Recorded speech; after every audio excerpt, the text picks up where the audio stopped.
এই যে মিস্টার, চোখে কি দেখতে পান না? চোখ কি পকেটে ভরে রেখেছেন? চোখে যদি দেখতে না পারেন তাহলে এই দামড়া মার্কা গাড়ি নিয়ে রাস্তায় বের হয়েছেন কেন? এখন যদি আমার চিকার কিছু হয়ে যেত, তার ক্ষতিপূরণ কে দিত?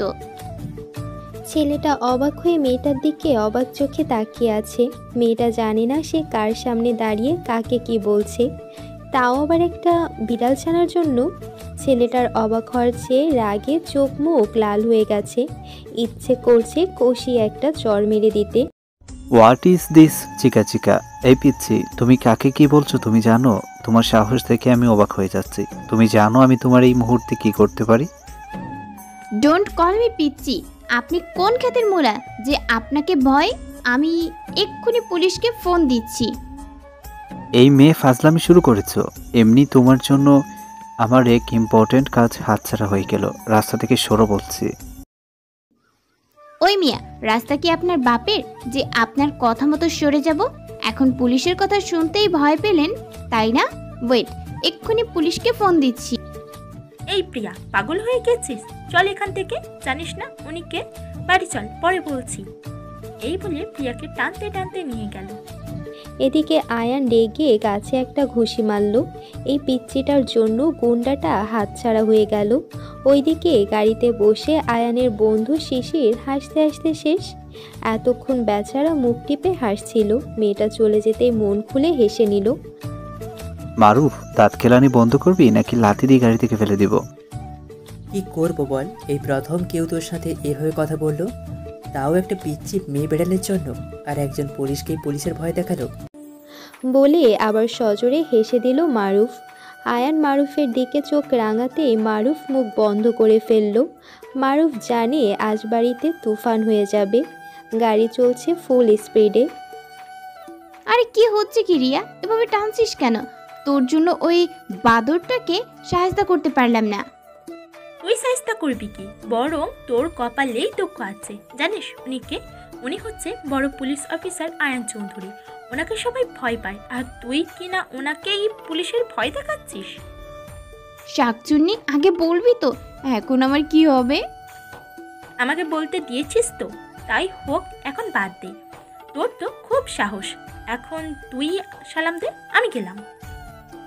ঠিকই তো রিয়া, তুই কখনো কাউকে ভয় পেতে পারিস না। তুই তো কোনো অন্যায় করিসনি, তাহলে তুই কেন ভয় পাবি? আর ওই ডেভিলটার সাথে তো দেখাই হবে না।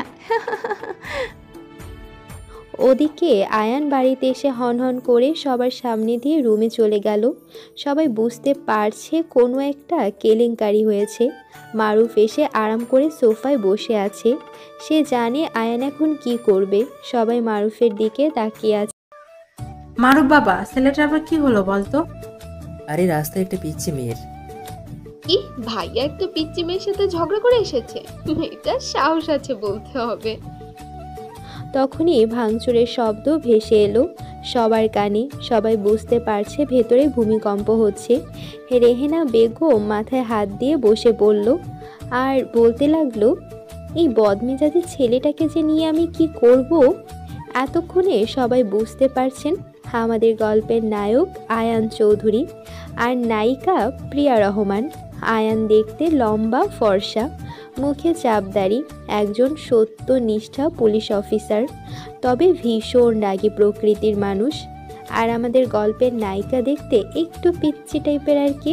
ঠোঁট দুটো গোলাপি, লম্বা চুল, উচ্চতা 5 ফিট 2। রাতের আধারে তারাভরা আকাশের দিকে তাকিয়ে আছে আয়ান। দু চোখ ছলছল করে উঠল তার। এত দিন হয়ে গেল কিন্তু তার প্রিয়তমার খুনিদের ধরতে পারল না। এটা ভাবতেই আজকে সেই পিচ্চিটার কথা মনে পড়তেই রাগে চোখ মুখ লাল হয়ে গেল। আয়ানের মনে হচ্ছে সেই চোখ দিয়ে এক্ষুনি বুঝি কাউকে জ্বালিয়ে দেবে। তখনই আয়ানের ফোন বেজে উঠল। হ্যাঁ বলো, মেয়েটার কোনো খবর পেয়েছো? স্যার, মেয়েটা ওই সামনের গলিতে থাকে। শুনলাম পরিবার নিয়ে নতুন শিফট করেছে এখানে। বালিকা গার্লস স্কুলের 10ম শ্রেণীর ছাত্রী। স্যার, আর কিছু জানতে পারিনি। গাদা, মেয়েটার নামটাও তো জানতে পারতে। আচ্ছা থাক, আর কিছু তোমায় জানতে হবে না, বাকিটা আমি জেনে নিব। আর আকাশের দিকে তাকিয়ে একটা ডেভিল হাসি দিল। ওদিকে দেখে চিকু এখন যদি না ঘুমাস তাহলে কিন্তু আমার হাতে মার খাবি। সকালে আমার স্কুলে যেতে হবে তো। বিড়ালটা একটু পর লেজ নাড়াতে লাগলো। প্রিয়ার কথা শুনে গুটিসুটে মেরে বিছানায় বসে পড়ল। কই কারো সাথে না তো মা, ঘুমোচ্ছি তো। আচ্ছা ঘুমা। এই বলে প্রিয়ার মা মাথায় হাত বুলিয়ে দিয়ে লাইট অফ করে চলে গেল। সকালে ফোন বেজে উঠতেই প্রিয়া ঘুম ঘুম চোখে রিসিভ করতেই ওপাশ থেকে কেউ চিৎকার করে বলে উঠল, হারামি! কুত্তি, এভাবে কেউ চিল্লায়? দিলে তো আমার ঘুমের 13টা বাজিয়ে। কখন থেকে ফোন দিয়ে যাচ্ছি, তোর খেয়াল নেই? 9টা বাজে, আমি চলে গেলাম স্কুলে, ঘুমা তুই। কি 9টা বাজে? আচ্ছা এখন রাখি, তুই দাঁড়া, আমি 5 মিনিটে চলে আসি। এই বলে দৌড়ে ওয়াশরুমে চলে গেল। তাড়াতাড়ি রেডি হয়ে ব্যাগ নিয়ে এক দৌড়। এই প্রিয়া, না খেয়ে কোথায় যাচ্ছিস? খেয়ে যা বলছি, নয়তো তোর আব্বু রাগ করবে। মা তুমি চিন্তা করো না, আমি ঠিক খেয়ে নেব। তুমি কিন্তু খেয়ে নিবে প্লিজ, আমি গেলাম। আচ্ছা বাবা, সাবধানে যাস, এত দৌড়াস না, নয়তো পড়ে যাবি। এই মেয়েটাকে নিয়ে আমি আর পাই না। শাকচুন্নি, তোর জন্য না খেয়ে এসেছি। আদা তো পেট ব্যথা করছে কেন জানি না, এখন আমি হাঁটতে পারছি না, আমায় কোলে নিয়ে চল প্লিজ। কি, তোকে কোলে নিব আমি? বাকি ছিল আমার কোমরের হাড় গুঁড়ো করা, আর এতে আমার দোষ কোথায়? সকালে লেট করে উঠিস তুই। কিন্তু এখন যে আমার খুব খিদে পেয়েছে। আইডিয়া, ওই দেখ কতগুলো পেয়ারা, যা গাছে উঠে পড়ে নিয়ে আয়, আমি নিচে অপেক্ষা করছি। কথাটা মন্দ বলিসনি, তুই নিচে দাঁড়া, আমি এক্ষুনি পেরে নিয়ে আসি। এই বলে প্রিয়া দ্রুত গাছে ওঠে। 4টা পেয়ারা পেরে যেই নিচে নামবে তখনই এক বুড়িমা বলে উঠল, কে রে আমার পেয়ারা গাছে? এই ধর ধর ধর। এইদিকে রিয়ার মতো দৌড়। প্রিয়া বুড়িমার চিৎকার শুনে হাত ছেড়ে দিয়ে থ হয়ে রইল। ব্যাস, গাছ থেকে যেই পড়তে যাবে অমনি কেউ বাজাকোলা নিয়ে নিল। প্রিয়া ভয়ে চোখ খিচে বন্ধ করে আছে। প্রিয়ার মনে হলো সে হাওয়ায় ভাসছে, তাই আস্তে আস্তে চোখ খুলে যাকে সামনে দেখতে পেল এতে প্রিয়ার আত্মা যায় যায় অবস্থা। এদিকে আয়ান বাইক নিয়ে এক জায়গায় যাচ্ছিল। হঠাৎ গাছ থেকে কেউ পড়ে যাচ্ছে টের পেয়ে আয়ান বাইকে বসেই তাকে ক্যাচ করে নিল। মেয়েটার দিকে তাকাতেই আয়ান দেখতে পেল কালকের সেই পিচ্চি মেয়েটা। অজান্তে আয়ানের ঠোঁটের কোণে দেখা গেল এক চিলতে হাসি। কেন, আমার জায়গায় অন্য কেউ থাকার কথা ছিল? তখনই বুড়িমা লাঠি নিয়ে তেড়ে আসছে দেখে প্রিয়া চিৎকার করে বলে উঠল, পালান, নয়তো এই বুড়িমা আমায় মেরে ফেলবে। আয়ান কোনো কিছু না ভেবে প্রিয়াকে নিয়ে ওই অবস্থায় বাইক স্টার্ট দেয়। বাইক চলছে আপন গতিতে। এদিকে প্রিয়া আয়ানের বুকে মুখ লুকিয়ে আছে। আয়ান কিছু দূর যেতেই প্রিয়া বলে উঠল, ব্যাস ব্যাস, আমাকে এখানেই নামিয়ে দেন। আয়ান বাইক থামাতেই প্রিয়া যেন দৌড় দিবে, অমনি খপ করে আয়ান হাত ধরে এ কি, আমার হাত ধরলেন কেন? আমি বাড়ি যাব। চুরি করে আবার বাড়ি যাওয়া হচ্ছে? চুরি করা অন্যায়, এটা তুমি জানো না? এখন আমার সাথে থানায় যাবে। আর কালকের কথা আমি একটুও ভুলিনি। স্যার আর হবে না, এই কান ধরলাম, তবু আমায় থানায় নিয়ে যাবেন না স্যার। আয়ান প্রিয়ার বোকা বোকা কথা শুনে হাসবে না কাঁদবে বুঝতে পারে না, তবুও নিজেকে সামলিয়ে রাগী কণ্ঠে বলে উঠল, আচ্ছা এখন সোজা বাড়ি যাও, আর আমি যা বলি তা শুনতে হবে, নয়তো থানায় নিয়ে যাব। প্রিয়া ছাড় পাওয়া মাত্রই প্রিয়ার উড়াধুরা দৌড় দেখে কে। প্রিয়াকে চলে যেতেই আয়ান হাসতে হাসতে সেখানে গড়াগড়ি খাওয়া অবস্থা। আয়ান নিজেও জানি না সে কার মায়ায় জড়িয়ে যাচ্ছে। যতবার প্রিয়াকে দেখে ততই আয়ানের প্রিয়তমার মুখ ভেসে ওঠে। তারপর আয়ান একটা লম্বা নিঃশ্বাস ছেড়ে বাইক ঘুরিয়ে নিল। এদিকে প্রিয়া দৌড়ে এসে কতগুলো বকাটে ছেলের পাল্লায় পড়ল। প্রতিবারই প্রিয়া এদের এই জায়গায় দেখতে পায়। আজ বকাটে ছেলেগুলো প্রিয়ার দিকে একটু অন্যরকমভাবে তাকিয়ে আছে। প্রিয়া বুঝতে পারছে ওরা ওর দিকে এভাবে তাকিয়ে আছে কেন। হঠাৎ প্রিয়া খেয়াল করে আজ তার পিরিয়ড হয়েছে, তাই তো সকালে পেট ব্যথা হচ্ছিল। প্রিয়া ওদের পাশ কাটিয়ে দ্রুত হাঁটতে নিলে হঠাৎ একটি ছেলে প্রিয়ার ওড়না টেনে ধরল। প্রিয়া ভয়ে চুপসে গেল। প্রিয়া আস্তে আস্তে ছেলেটির উদ্দেশ্যে বলে উঠল, ভাইয়া আমাকে যেতে দিন প্লিজ, আমি তো আপনাদের বোনের মতো। এই শুনেছিস তোরা, এই মেয়ে বলে কি রে? এই মেয়ে শোন, এই পর্যন্ত যাদেরকে রেপ করেছিস সবাই ভাইয়া ডেকেছে। তুই কি ভেবেছিস এসব বলেই তোকে ছেড়ে দেব? ভাই, এই মেয়েটাকে ছেড়ে দিন। একটু আগে আয়ান চৌধুরীর সাথে দেখেছি, নয়তো আমাদের রক্ষে থাকবে না। প্রথম ছেলেটির কানে ফিসফিস করে বলল, যা প্রিয়ার শোনা মাত্রই প্রিয়ার মাথায় আইডিয়া চলে এসেছে। তার মানে এরা পুলিশ বাবুকে ভয় পায়? জিও বস, খুশিতে গদগদ হয়ে। দেখুন, অনেকক্ষণ ধরে আপনাদের সহ্য করেছি। জানেন আমি কে? আমি আয়ান চৌধুরীর একমাত্র হবু বউ প্রিয়া রহমান। এটা বলতেই ছেলেগুলো পেছোতে শুরু করেছে। প্রিয়া অবাক হয়ে তাকিয়ে আছে। যার নাম শুনতে এরা এমন করছে, আর সামনে থাকলে হয়তো প্যান্ট ভেজিয়ে ফেলতো। ভাবতে প্রিয়ার প্রচণ্ড হাসি পাচ্ছে। তাই প্রিয়া একটু ভাব নিয়ে ওদেরকে বলে, কি হলো, এখন ভয় পেলি কেন? যতই হোক আয়ন চৌধুরী হবু বউ বলে কথা, ভয় তো পাবেই। এই কে রে? মানে আপনি? আয়ান প্রিয়াকে পেছনে রেখে শার্টের হাতা গোটাতে গোটাতে ছেলেগুলোর সামনে যেতে লাগলো। ছেলেগুলো আয়ানকে এভাবে আসতে দেখে, ভাই পালা বলে দৌড়। আয়ান ঝড়ের গতিতে দৌড়ে ওদের ধরে ফেললো। তারপর আয়ানের মায়ের দেখে কে এক একটাকে এক এক স্টাইলে মারছে, আর পেছন থেকে আয়ানের মায়ের দিকে প্রিয়া লুঙ্গি ডান্স দিচ্ছে আর আয়ানকে কপি করছে। তখনই কিছু পুলিশ কনস্টেবল এসে ওদের ধরে নিয়ে গেল। ওরা চলে যেতে আয়ান প্রিয়ার দিকে এগিয়ে গেল। প্রিয়া অবাক চোখে আয়ানের দিকে তাকিয়ে আছে। আয়ানের চুলগুলো এলোমেলো হয়ে আছে। আয়ান চোখ অন্যদিকে ফিরিয়ে প্রিয়ার দিকে তার ওড়না বাড়িয়ে ধরল। প্রিয়া ওড়না গায়ে জড়িয়ে যেই চলে যেতে নেবে, অমনি আয়ান প্রিয়ার হাত ধরে টানতে টানতে বাইকের কাছে নিয়ে এলো। কি হলো কি? আমি বাড়ি যাব। আমি আপনার বাইকে করে যাব না। যতই হোক আয়ন চৌধুরী হবু বউ বলে কথা। আরে ওটা তো আমি এমনিই বলেছি, ওদের ভয় দেখানোর জন্য। আপনি সিরিয়াস হচ্ছেন কেন? আয়ান চৌধুরী এত কথা পছন্দ করে না, ভাইকে উঠো বলছে। আপনি আমার বাসার সামনে দিয়ে আসবেন নাকি? না, শ্বশুরবাড়ি নিয়ে যাব। এখন উঠবে? উঠছি তো, এমন করেন কেন? আচ্ছা, আপনি তো চলে গিয়েছিলেন, আবার ফিরে এলেন কিভাবে? আয়ান ডোন্ট কেয়ার ভাব নিয়ে বাইক চালাচ্ছে দেখে বোঝা যাচ্ছে আয়ান আগে থেকেই জানতো এমন কিছুই ঘটবে। তাই প্রিয়াকে মাঝ রাস্তায় ছেড়ে যেতে মন বসেনি। আয়ানের ভাবনার অবসান ঘটিয়ে প্রিয়া বলে উঠল, এই এখানেই থামেন। আয়ান কপাল কুঁচকে বলে উঠল, এটা তোমার বাসা? এই জীবন থাকতে আমার বাসার তোমাকে চিনাবো না চান্দু? জি, এটাই আমার বাসা। আপনাকে অনেক ধন্যবাদ। You are welcome. বলে চোখে সানগ্লাস পরে বাইক ঘুরিয়ে নিল। প্রিয়া আয়ান চলে যেতেই যেন হাঁপ ছেড়ে বাঁচল। বাসায় জানিস চিকু, আজ কতগুলো বকাটে আমার পদ আটকে দাঁড়িয়েছিল। তারপর ওই রাগী বাবুটা ওদের এমনটাই দিয়েছে যে ওরা সারা জীবনও ভুলতে পারবে না। আহা, কি সিন ছিল, যা দেখার মতো।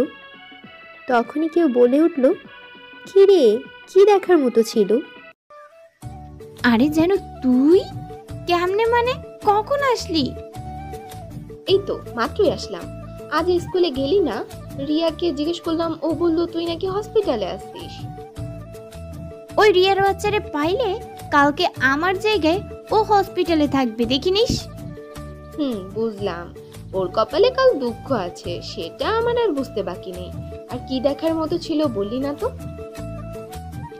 আরে ধুর, ওটা এমনিই বললাম। আর শরীর ভালো ছিল না, তাই স্কুলে যাইনি। বুঝতে পারছি। আচ্ছা, যেটা বলতে আসলাম, সামনে শুক্রবার আমার জেসিকাপুর বিয়ে, তাই তোকে ইনভাইট দিতে এলাম। আমাদের বাসায় কিন্তু থাকতে হবে। দোস্ত জানিস, আম্মু। কি দোস্ত? তোর আম্মুকে ম্যানেজ করার দায়িত্ব আমার, স্কুল ছুটি নেওয়ার দায়িত্বও আমার, পরশু রেডি থাকিস, তোকে নিয়ে যাওয়ার দায়িত্বও আমার, বুঝলি? এখন আমি যাই রে, অনেক কাজ আছে। আর আবারও বলে গেলাম, রেডি থাকিস। এই বলে রুষা চলে গেল। এদিকে প্রিয়া অনেক দিন পর বেড়াতে যাওয়ার পারমিশন পেয়েছে বলে লুঙ্গি ডান্স শুরু করে দিয়েছে। আজ আয়ান বাড়িতে বসে বোরিং হচ্ছে, কেন জানি মনটা ছটফট করছে ওই পিচ্ছি মেয়েটাকে একবার দেখবে বলে। ইচ্ছা না থাকা সত্ত্বেও আজ বাড়িতে থাকতে হচ্ছে, কারণ আজ বাদে কাল বাড়িতে একটা হলুদের অনুষ্ঠান, বোনের বিয়ে বলে কথা, তাই সব কাজ আয়ানকে সামলাতে হচ্ছে। তখনই পিচ্ছি মেয়েটার কথা মনে পড়তে আয়ান ফিক করে হেসে দিল। মেয়েটার সাহস আছে বলতে হবে, বলে কি না আয়ানের হবু বউ। এসব ভাবতে ভাবতে আয়ান জোরে জোরে হাসতে লাগলো নিজের অজান্তেই। বাড়ির সবাই আয়ানের হাসির দিকে তাকিয়ে আছে। আজ কতদিন বাদে ছেলেটা হেসেছে, এটা ভাবতে সবার অবাক লাগছে। এই বদমেজাজি ছেলেটাও হাসতে পারে। হঠাৎ আয়ান সজ্ঞানে এসে বুঝতে পারল সে সবার সামনে জোরে জোরে হাসছে। এটা মনে পড়তেই আবার রাগি ফেস বানিয়ে হাসি বন্ধ করে ফেলল। তখনই রুষা বলে উঠল, ভাইউ তুমি হাসতেও পারো, অবিশ্বাস্য। বলো না কেন হাসছিলে? তুই গেলি এখান থেকে? কই হাসছিলাম? সামনে থেকে জানো তো মার খাবি। ভাইয়া তুমি তোতলাচ্ছ? ওরে রুশু, তোর ভাই তো মনে হয় কারো প্রেমে পড়েছে। মা আমি স্কুলে গেলাম।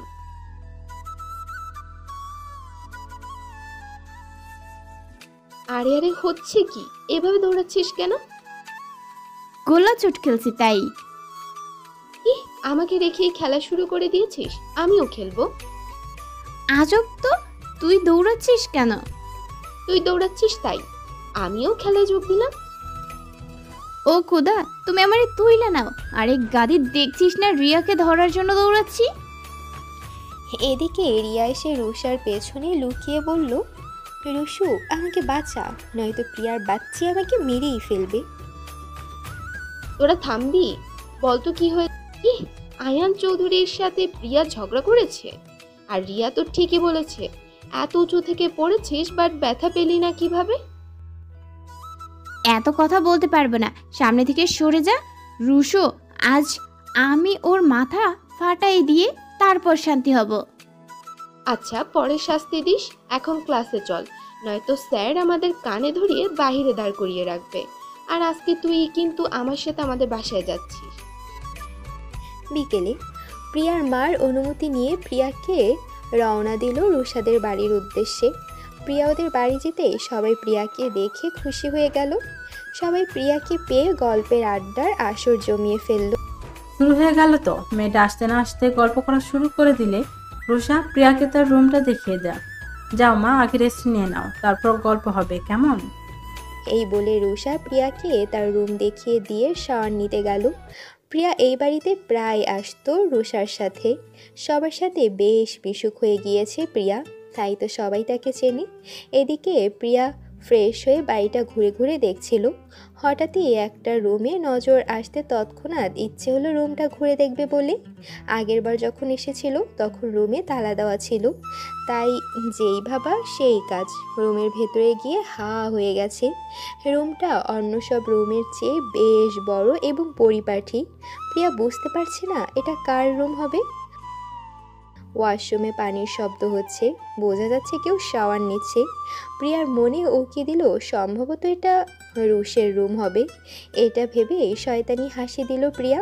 তারপর সারা ঘরে দৌড়ঝাঁপ শুরু করে দিল, কখনো বিছানায় কখনো বেলকনিতে। প্রিয়ার মাথায় আরেকটা শয়তানি বুদ্ধি নাড়া দিল। হঠাৎ করে প্রিয়া ওয়াশরুমের দরজায় লাথি মেরে লুকিয়ে গেল। প্রিয়ার উদ্দেশ্য আজ রুষাকে ভয় দেখিয়েছে। এদিকে আয়ান ডাগে চোখ মুখ লাল বর্ণ ধারণ করেছে। কার এত বড় সাহস আয়ানের সাথে ফাইজলামি করার? শত ভেবেও কাউকে খুঁজে পেল না আয়ান। আবার হঠাৎ লাথির আওয়াজ শুনে শিউরে উঠল আয়ান। এইবার আয়ানও প্রস্তুত। এদিকে প্রিয়া রুশের কোনো রেসপন্স না পেয়ে আবার এক লাথি দিল। সঙ্গে সঙ্গে কেউ ধরে ফেলে প্রিয়াকে ওয়াশরুমের ভেতরে নিয়ে গেল। হঠাৎ এমন হওয়াতে কিছুই বুঝতে পারল না প্রিয়া। এই মুহূর্তে মনে পড়ছে সে কারো বুকের সাথে লেপ্টে আছে আর সমস্ত শরীর ভিজে গেছে প্রিয়ার। প্রিয়া উপরের দিকে তাকিয়ে আঁতকে উঠল, এ তো সেই রাগী পুলিশটা। আর এদিকে অবাক চোখে তাকিয়ে আছে আয়ান। প্রিয়া এখানে কি করে আসলো কিছুতেই বুঝতে পারছে না আয়ান। দুটো নরনারী একে অপরের সাথে লেপ্টে আছে, কারো মুখে কোনো কথা নেই। অবাক দৃষ্টিতে তাকিয়ে আছে দুজন দুজনের দিকে।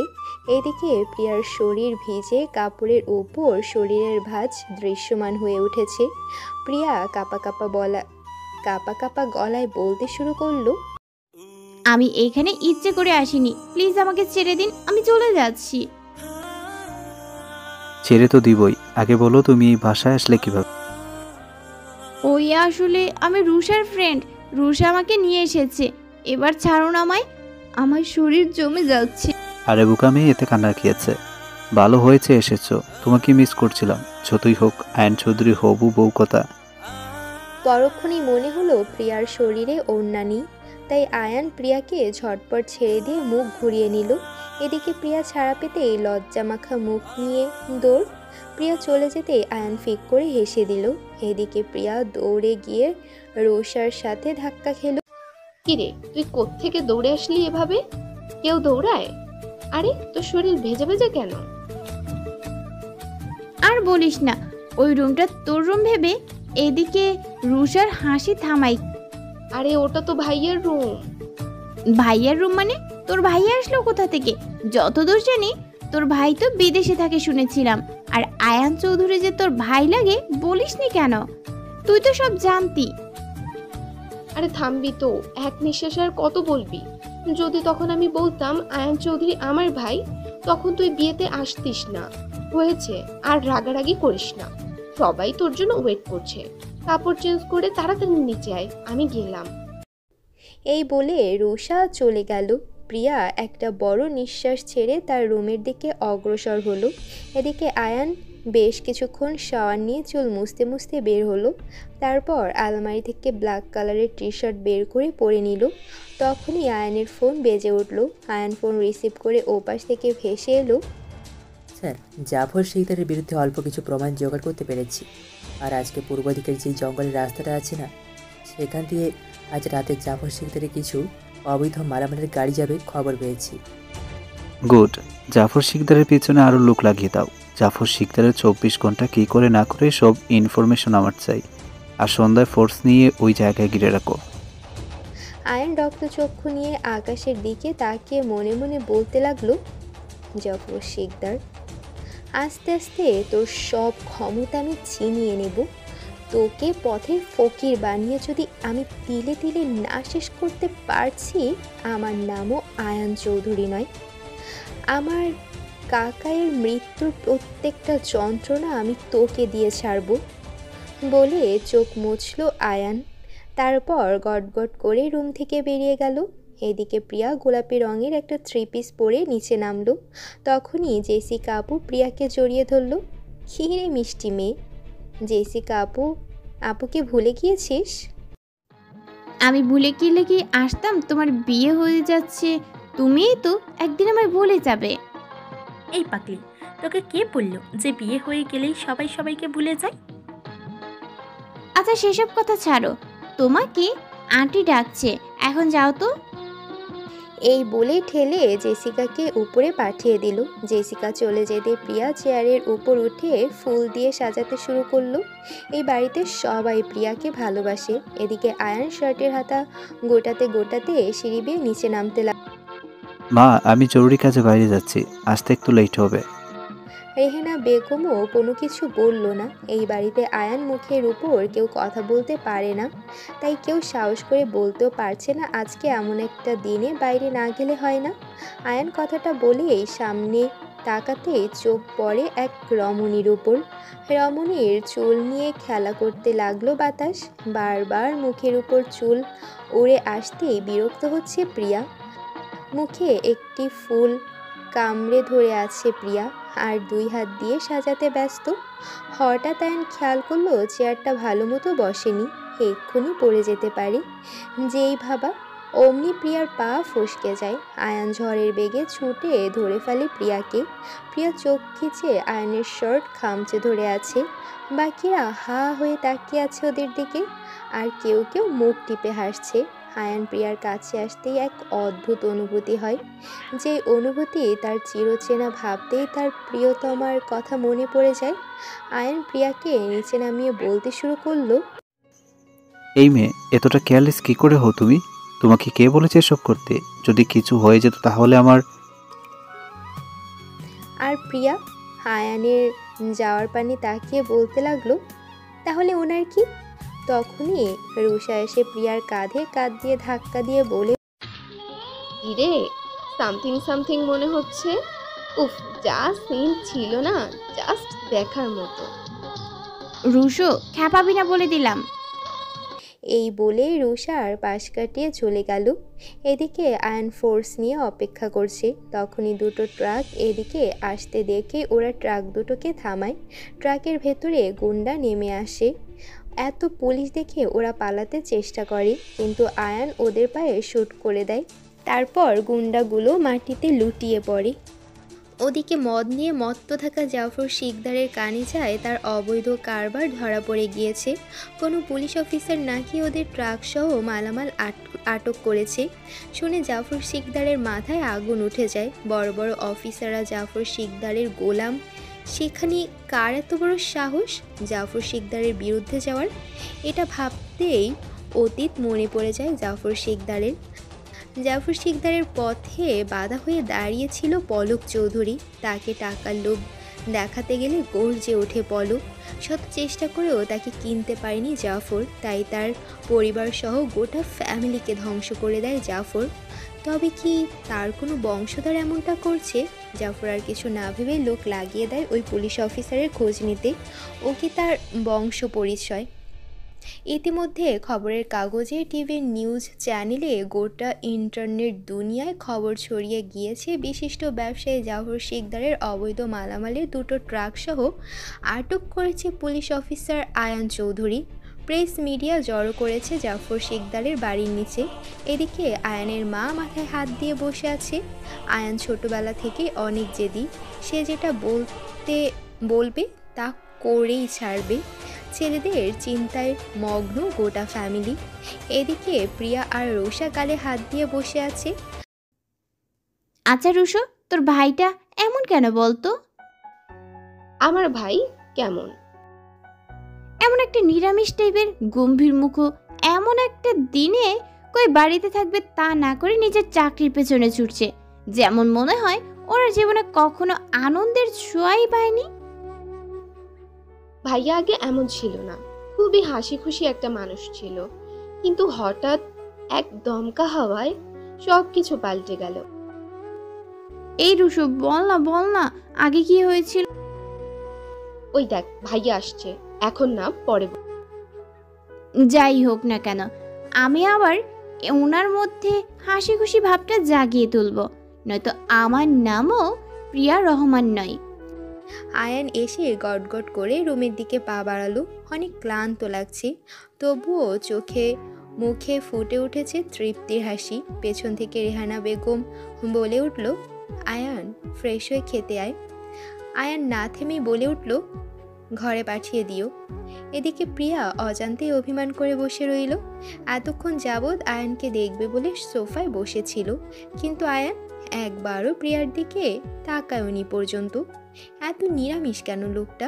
এসব ভাবতে ভাবতেই প্রিয়া জেদ ধরে বসলো, আর কখনো আয়নের সামনে যাবেই না। এদিকে আয়ান রুমে এসে আয়নার সামনে দাঁড়িয়ে হাত থেকে ঘড়ি খুলতে ব্যস্ত হয়ে পড়ল।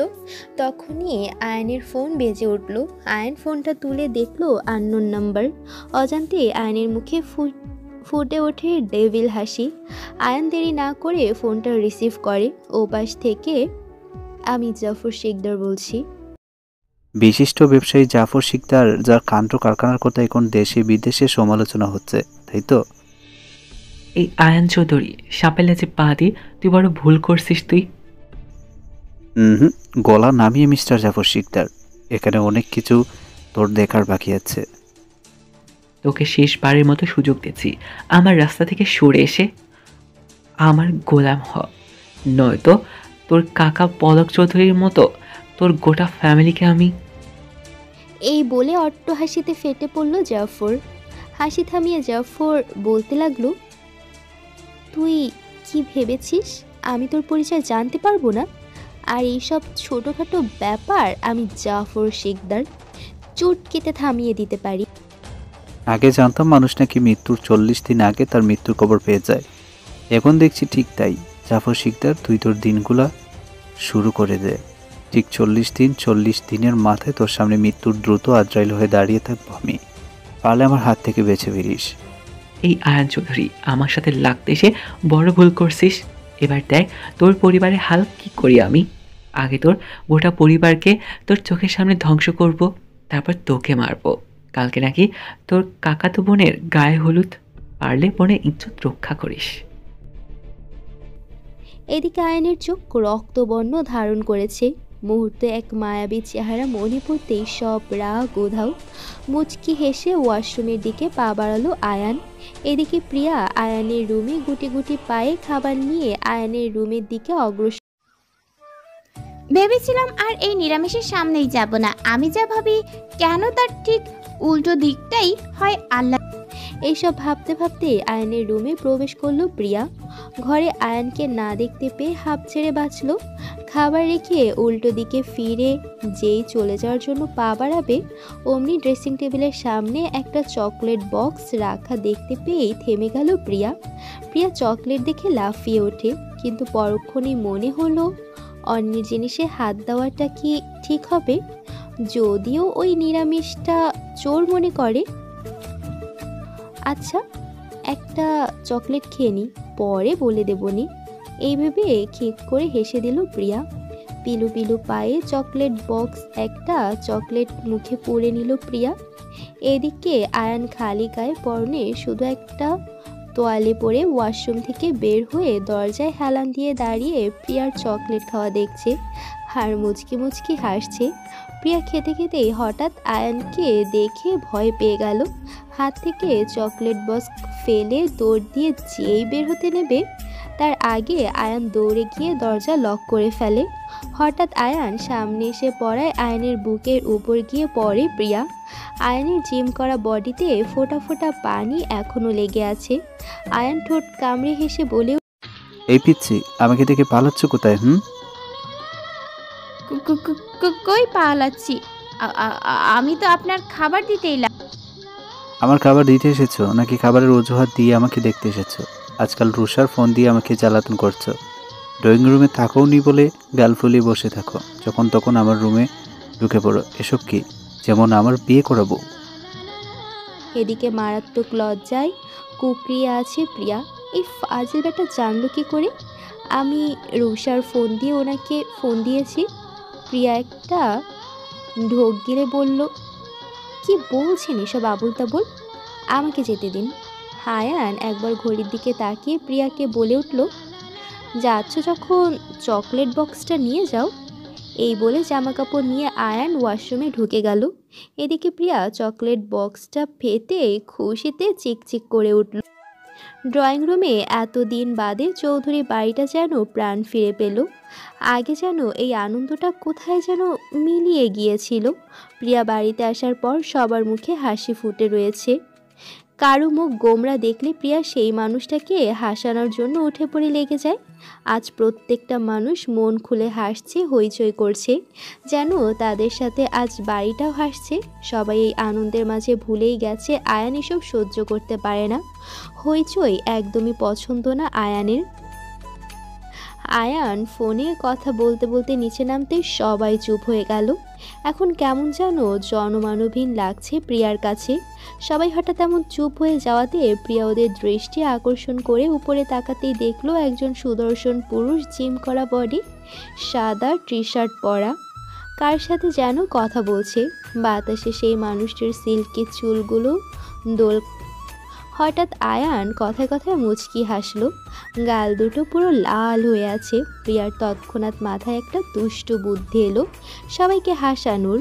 প্রিয়া রুষাকে চোখ মারতেই দুজনে হাততালি দিতে দিতে বলে উঠল, টমেটো লাল, কাঁচামরিচ ঝাল, সবচাইতে ভালো লাগে তোমার দুটো গাল। বলেই গালে হাত দিয়ে প্রিয়া আয়ানের দিকে তাকালো। প্রিয়ার কথা শুনে সবাই সজোরে হেসে দিল। এদিকে আয়ান রুষা আর প্রিয়াকে এসব বলতে দেখে ভোরকে ওদের দিকে তাকিয়ে রইল। আয়ানের এমন চাহনি দেখে সবার হাসি মুখখানা মলিন হয়ে গেল। পুরো 2 মিনিট সবাই চুপচাপ। আয়ান সেই অবস্থাতেই দাঁড়িয়ে হঠাৎ নিজেই জোরে হেসে দিল। আয়ানকে হাসতে দেখে সবাই জোরে চিৎকার দিয়ে বলে উঠল, হেসেছে। এই প্রথম আয়ান সবার সাথে তাল মিলিয়ে হাসলো। হঠাৎ আয়ানের চোখ ছলছল করে উঠল। কোনো মতে নিজেকে সামলিয়ে আয়ান দ্রুত পায়ে হেঁটে বাইরে বেরিয়ে গেল। আজ বড্ড বেশি কষ্ট হচ্ছে। আয়ানের নিজের প্রিয়তমার মুখটা বারবার ভেসে উঠছে। প্রিয়া যেভাবে খিলখিল করে হাসে ঠিক সেভাবেই তার প্রিয়তমা খিলখিল করে হাসতো। বুকের ভেতর পাথর চাপা দিয়ে বাইক স্টার্ট দিল। খুব স্পিডে বাইক চালিয়ে অনেকটা দূরে এসে বাইকের ব্রেক কষল। এভাবে ব্রেক কষায় তাল সামলাতে না পেরে প্রিয়া আয়ানকে জড়িয়ে ধরল।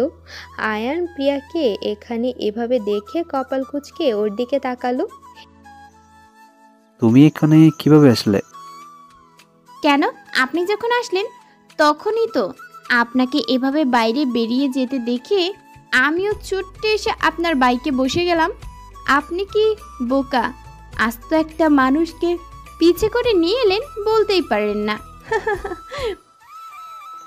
কেন এসেছো এই রাত্রিবেলায়? এখন যদি আমাকে মেরে তোমাকে অন্য কেউ তুলে নিয়ে যায়? আমি জানি তো আপনি একাই 100 জনকে মেরে যেভাবেই হোক আমাকে বাঁচান। আপনার সাথে থাকলে আমার কোনো ভয় হয় না। বিশ্বাস করেন কি না জানি না, আমি কেন জানি না মনে হয় আপনার সাথে থাকলে কেউ স্পর্শও করতে পারবে না। যতই হোক আয়ন চৌধুরী হবু বউ বলে কথা। আয়নের বুকে কিল ঘুষি মারতে মারতে বলে উঠল, আপনি পচা কথা বলেন কেন? আমার কেমন কেমন যেন কেমন কেমন লাগে বউ? তাহলে এসেছো কেন? আপনি পচা কথা বলেন। আচ্ছা বাবা, সরি আর বল। এটা বলেই আয়ান পেট চেপে হাসা শুরু করে দিল। প্রিয়া মুখ বাঁকিয়ে আয়ানকে ভেঙচি কাটল। আচ্ছা চলেন তাহলে ওখানে বসি। আয়ান আর প্রিয়া উল্টো দিকে ঘুরে পিঠে পিঠ ঠেকিয়ে বসলো। চাঁদের কিরণে চারপাশটা ভরে আছে। চারদিকে ছড়িয়ে রয়েছে হাজারো জোনাকি পোকা। তারা ভরা আকাশের দিকে তাকিয়ে আছে প্রিয়া আর আয়ান। প্রিয়া রাতের বেলায় এত সুন্দর জায়গায় আসেনি কোনোদিন। রাতে তো দূর, দিনের বেলায় বেরোতে দেয় না প্রিয়ার মা। আয়ান একটু উঠে একটা জোনাকি পোকা ধরে প্রিয়ার দিকে এগিয়ে দিল। প্রিয়া ওটা হাতে নিতেই উড়ে চলে গেল। আয়ান এবং প্রিয়া দুজনেই ফিক করে হেসে দিল। তখনই হঠাৎ পেছন থেকে কেউ আয়ানকে লাথি মেরে ফেলে দিল আর প্রিয়ার চুলের মুঠি ধরে দাঁড় করালো। প্রিয়া ব্যথায় কুকিয়ে উঠল। আয়ান সামনে তাকাতেই চোখ রক্তবর্ণ ধারণ করলো। রাগে কপালের রগগুলো ফুলে উঠল। আয়ান উঠে গিয়ে সবার আগে প্রিয়াকে যেই লোকটি চুলের মুঠি ধরেছে তার নাক বরাবর ঘুষি মারল। লোকটি দূরে ছিটকে পড়ল। সেখানে মোট 10 জন ছিল। আয়ানের দিকে আরও দুটো লোক দৌড়ে এগিয়ে এলো। আয়ান দৌড়ে গিয়ে লোক দুটোর হাত মুচড়ে ধরে পেট বরাবর লাথি মারল। এবার বাকিরা একসাথে আয়ানের দিকে তেড়ে এলো। আয়ান প্যান্ট থেকে বেল্ট খুলে সবগুলোকে আয়ানের স্টাইলে মারতে শুরু করলো। পেছন থেকে হঠাৎ কেউ আয়ানকে ছুরি যে আঘাত করতে যাবে অমনি আয়ান লোকটির হাত মুচড়ে ধরে লোকটার গলায় ছুরি চালিয়ে দেয়। এটা দেখে বাকিরা ভয়ে পালিয়ে যায় আর সেই লোকটার দেহটা পড়ে আছে। তখনই লোকটার পকেটে ফোন বেজে ওঠে। আয়ান লোকটির ফোন রিসিভ। কিরে, কাজ খতম করছিস তো? বেচারা এসেছিল আমার সাথে লাগতে। বাঘা কুত্তা শুধু ঘেউ ঘেউ করতে পারে আর সিংহের একটা গর্জনে পুরো দুনিয়া কেঁপে ওঠে। আর তুই তোর পোষা কুকুরকে পাঠিয়েছিস সিংহের সাথে লড়াই করতে। আমার শুধু আফসোস হচ্ছে তোর উপর এগুলো কে শুধু গিলাইতে পেরেছিস, বাট কোনো কাজ করতে। ওপাশ থেকে জাফর শিকদার এক আছাড়ে ফোনটা ভেঙে ফেলল। আয়ান এক ডিল দিয়ে নদীতে ওই লোকটার ফোন ফেলে দিল আর কাউকে ফোন দিয়ে বলল লাশটা সরিয়ে ফেলতে। আয়ান আর দেরি না করে প্রিয়ার কাছে দৌড়ে গেল। প্রিয়া এসব কাটাছেঁড়া একদম সহ্য করতে পারে না, তাই ভয়ে চোখ বন্ধ করে আছে আর বিড়বিড় করছে, আমাকে মারবে না, আমাকে মারবেন না। এই প্রিয়া, প্রিয়া আমি আছি তো, তোমাকে কেউ মারবে না। দেখো আমার দিকে তাকাও। আমাকে ছাড়বেন না প্লিজ, আমার খুব ভয় করছে। বলে আয়ানকে আরও জোরে শক্ত করে জড়িয়ে ধরল। আয়ান প্রিয়ার অবস্থা বুঝতে পেরে প্রিয়ার চোখে হাত রেখে বাইকের সামনে নিয়ে এলো যাতে ওই লাশটা আর প্রিয়াকে দেখতে না হয়। তারপর আয়ান বাইক স্টার্ট দিয়ে রওনা হলো বাসার উদ্দেশ্যে। সারা রাস্তায় প্রিয়া আয়ানের কাঁধে মাথা রেখে চুপটি করে বসে রইল। আয়ান বাড়ি পৌঁছাতেই বাইক থামায়। এদিকে প্রিয়া আয়ানের কাঁধে মাথা রেখে ঘুমিয়ে পড়েছে। আয়ান প্রিয়াকে ডাক দিতে ঘুম ঘুম চোখে বাইকে নেমে গেল প্রিয়া। আয়ান বাইক পার্ক করে এসে দেখলো প্রিয়া এখনও একই জায়গায় দাঁড়িয়ে ঝিমুচ্ছে। আয়ান প্রিয়ার কাঁধে হাত রাখতে প্রিয়া আয়ানের বুকের উপর লুটিয়ে পড়ল। আয়ান প্রিয়াকে কোলে নিয়ে বাড়ির ভেতরে প্রবেশ। এতক্ষণ মাথা নিচু করে ওদের জন্য অপেক্ষা আর চিন্তায় মগ্ন ছিল সবাই। আয়ান সবার সামনে দিয়ে প্রিয়াকে কোলে নিয়ে সিঁড়ি বেয়ে উপরে উঠতে থাকে। ওদের এভাবে আসতে দেখে সবাই দাঁড়িয়ে যায়। সবাই কৌতূহল নিয়ে ওদের দিকে তাকিয়ে আছে, কিন্তু আয়ানকে কারো কিছু জিজ্ঞেস করার সাহস হচ্ছে না। প্রিয়ার থেকে না হয় সকালে জেনে নেবে ওরা, এই ভেবে যে যার রুমে চলে। সকালে ঘুম থেকে উঠে প্রিয়ার ড্রয়িং রুমে প্রবেশ করতে সবাই প্রিয়াকে কাল রাতে কোথায় গিয়েছিল, কি করেছিল এটা ওটা জিজ্ঞেস করতেই থাকে। কাল রাতের কথা মনে পড়তে প্রিয়া একটা ঢোক গেলে, তারপর স্বাভাবিকভাবেই বলল কাল রাতে ওরা একটু ঘুরতে বেরিয়েছিল। সবটা ওদের খুলে বলে, শুধু মারামারির ব্যাপারটা চেপে যায়। বুঝলাম, কিন্তু তুই রুমে কিভাবে গেলি জানিস তো? কিভাবে আসলে আমি তো বাইকে ছিলাম, তাহলে রুমে গেলাম কি? আয়ান ভাইয়ের কোলে করে, কারণ তুই তো ঘুমিয়ে গিয়ে। সবার সামনে দিয়ে উনি এভাবে কোলে নিতে পারলো, এখন এরা কিভাবে ভাববে কে জানে। আর জেসিকা আপুর গায়ে হলুদ, চারদিকে হইচই, মেহমান পুরো চৌধুরী বাড়িটা গম গম করছে। তখনই বাড়িতে একটা মেয়ে প্রবেশ করলো। মেয়েটা আসতে আয়ানের মা রুষা জেসিকা মেয়েটির দিকে এগিয়ে গেল। মেয়েটি সবাইকে জড়িয়ে ধরে হেসে হেসে কথা বলছে। মেয়েটি দেখতে অসম্ভব সুন্দর, হাসলে গালে টোল পড়ে, চুলগুলো কোমর পর্যন্ত, অনেক স্মার্ট একটা মেয়ে। রহিম চাচা মেয়েটির লাগেজ উপরের রুমে নিয়ে গেল। আচ্ছা আন্টি, আয়ান কোথায়? দেখছি না যে। ভাইয়া তো রুমে ঘুমোচ্ছে। ইস, ভাইয়া যদি জানতো তুমি এসেছো, সারপ্রাইজ হয়ে যাবে। ওই ফাজিলটার ঘুম একমাত্র তুমিই নষ্ট করতে পারো। যাও তো, ভাইয়াকে গিয়ে চমকে দিয়ে আসো। মেয়েটি আর এক মুহূর্ত দেরি না করে দৌড়ে আয়নের রুমের দিকে পা বাড়ালো। এদিকে অবাক চোখে তাকিয়ে আছে প্রিয়া। আর মেয়েটাই বা কে জানতে রুষাকে জিজ্ঞেস করলো প্রিয়া। এই রুশো, এই মেয়েটা কে রে? ওহ, তোকে তো বলাই হয়নি, ওটা হচ্ছে তিশা আপু, ভাইয়ার গার্লফ্রেন্ড। ভাইয়ার বিদেশে ওদের ভার্সিটিতে দেখা হয়। শুনলাম প্রথমে নাকি ওদের মাঝে লাইব্রেরিতে কি নিয়ে ঝগড়া হয়েছিল, তারপর একে অপরের ওপর সাপে নেওয়ালের সম্পর্ক ছিল। আস্তে আস্তে বন্ধুত্ব, তারপর ভালো লাগা, এরপর ভালোবাসা। তিশা আপু ভাইয়ার এক ইয়ার নিচে ছিল, এখন লেখাপড়া শেষ আপুর। জেসিকা আপুর বিয়ের পর ওদের বিয়ের তারিখ ঠিক করা হবে শুনলাম। মুহূর্তে প্রিয়ার সব অনুভূতি ধুলোয় মিশে গেল। মনের ভেতর অসহ্য যন্ত্রণা হচ্ছে প্রিয়ার। প্রিয়া অনেক কষ্টে নিজেকে শান্ত করে রুষাকে বলল, সত্যি রুশো, তাহলে একসাথে তো দুটো বিয়ে খেতে পারবো। ঠিক বলেছিস প্রিয়া, এইবার তোকে আমার কাছে অনেকদিন থাকতে হবে, তোকে সহজে ছাড়ছি না। কিন্তু প্রিয়ার বুকের ভেতর ঝড় বয়ে যাচ্ছে, কিন্তু কেন বুঝতে পারছে না প্রিয়া। প্রিয়ার থাকতে পারছে না এখানে, ভেতরটা জ্বলে পড়ে যাচ্ছে। তাই প্রিয়া রুষাকে বলল, আমি আমার রুমে যাচ্ছি, আম্মুর সাথে একটু কথা বলে আসি। তখনই রেহেনা বেগম রুষাকে বলে উঠল, এই রুষা, তোর ভাইকে কফিটা দিয়ে আয় তো। সকালবেলা কফি না পেলে জানিসই তো ছেলেটা কি করে। আমার তখন একটুও মনে নেই, নয়তো তখন তিশানকে দিয়ে পাঠিয়ে দিতাম। আমু প্লিজ, এখন আমি যেতে পারবো না, হাতে নেল পলিশ দিচ্ছি। প্রিয়া নাকি এখন ওপরে যাবে, ওকে পাঠিয়ে দাও। আমি না, মানে আমি কেন? এখন কি ওই রুমে যাওয়া ঠিক হবে? এদিকে তিশা এসে জানালার পর্দা সরিয়ে ফেলে। এতে আয়ন ঘুমের মাঝে ভ্রু কুচকায়। পরক্ষণে আয়নের মুখে ফুটে ওঠে এক চিলতে হাসি। অস্ফুট স্বরে বলে উঠল, তিশু। তিশা এবার এগিয়ে গিয়ে আয়নের বুকে একটু পরপর খোঁচা মারছে। আয়ন এক টানে তিশাকে নিজের বুকে ফেলে বলে উঠল, আয়ান হচ্ছে কি? ছাড়ো বলছি, দরজা খোলা, কেউ এসে পড়বে। আমার রুমে কারো আসার সাহস নেই। তা ম্যাডাম, আপনি নাকি বিয়েতে আসবেন না? আমার ননদের বিয়ে বলে কথা, আমি আসবো না? আর কেমন দিলাম সারপ্রাইজ।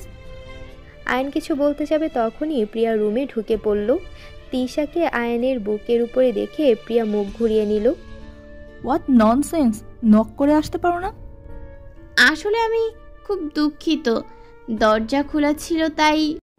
তিশা চোখ বন্ধ করে বলে উঠল, কফিটা রেখে বের হয়ে যাও। প্রিয়া কফিটা রেখে এক প্রকার দৌড়ে বাইরে বেরিয়ে যায়। পেছন থেকে আয়ন প্রিয়াকে ডাকে, কিন্তু প্রিয়া শুনেও না শোনার ভান করে দৌড়। প্রিয়া চলে যেতে আয়ন রেগে, এটা কেমন ব্যবহার তিশা? ওই মেয়েটার জন্য এখন তুমি আমাকে জাজ করছো আয়ান? আয়ন কিছু না বলে পাশ কাটিয়ে ওয়াশরুমে চলে গেল। প্রিয়া এক প্রকার দৌড়ে এসে বালিশে মুখ গুজে বাচ্চাদের মতো ফুপিয়ে ফুপিয়ে কাঁদছে। এত কষ্ট কেন হচ্ছে প্রিয়ার জানা নেই। প্রিয়া নিজেকে শান্ত করার চেষ্টা করছে, কিন্তু বেহায়া মন তো আর শান্ত হবার নয়। হঠাৎ প্রিয়ার নাকে এক চিরচেনা পারফিউমের গন্ধ আসছে। প্রিয়া মাথা তুলে তাকাতে তার অতি পরিচিত মানুষ স্বয়ং আয়ান তার সামনে দাঁড়িয়ে। আয়ান ঠোঁট কামড়ে হেসে পকেটে হাত গুজে দেয়ালে হেলান দিয়ে দাঁড়িয়ে আছে। প্রিয়া ঝটপট চোখ মুছে উঠে বসলো। তার আগে বলো, তুমি কাঁদছো কেন? কই কাঁদছিলাম, বাড়ির সবার কথা মনে পড়ছে তাই খারাপ লাগছে। মিথ্যা বলছো কেন? তুমি যে তিশার জন্য জেলাস ফিল করছো আমি বুঝি না মনে করেছো? কিসব আবল তাবল বকছেন? আমি জেলাস হব কেন? তাছাড়া তিশা আপু আপনার হবু বউ। বুঝি। আমার মতো একজন হ্যান্ডসাম ইয়াং ছেলের প্রেমে পড়াটাই স্বাভাবিক। আল্লাহ আর কত কিছু দেখবো। আজকাল আমার জন্য পিচ্ছি মেয়েরাও কাঁদে। আপনার লজ্জা করছে না এসব বলতে? আপনি যখন তখন অন্য একটা মেয়ের রুমে আপনি ঢুকতে পারেন না। আপনি এখান থেকে যান, আপনার মুখটা আমার দেখতে ইচ্ছে করছে না। আপনার হবু বউ আছে, তাকে গিয়ে বলুন এসব কথা। আয়ানের বাচ্চা, এত সুন্দর অভিনয় করলাম আর তুই 4,000 টাকা দিলি?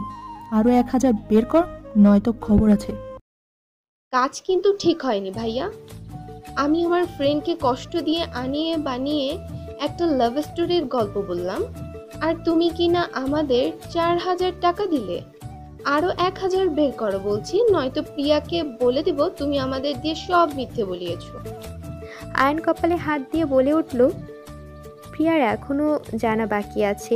যা ভেবেছিলাম তোদের বাকি টাকাটা দিয়ে দেব, এখন সব টাকা মায়ের, আর পাবি না, যা। এদিকে সব শুনে প্রিয়া হতভম্ব হয়ে তাকিয়ে আছে। তিশা প্রিয়ার দিকে তাকিয়ে বলে উঠল, প্রিয়া তুমি বলো না আয়ানকে আমাদের পাওনা টাকাটা দিয়ে দিতে।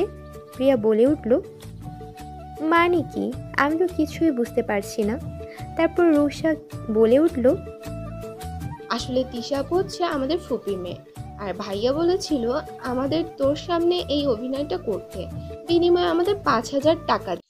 এদিকে আয়ান অন্যদিকে মুখ ফুরিয়ে মাথা চুলকাতে ব্যস্ত। আয়ান ভাবছে, যার কপালে এমন বোন আছে তার পদে পদে বিপদ আছে। তিশা প্রিয়ার দিকে মুখ ফিরিয়ে কান ধরে সরি বলে।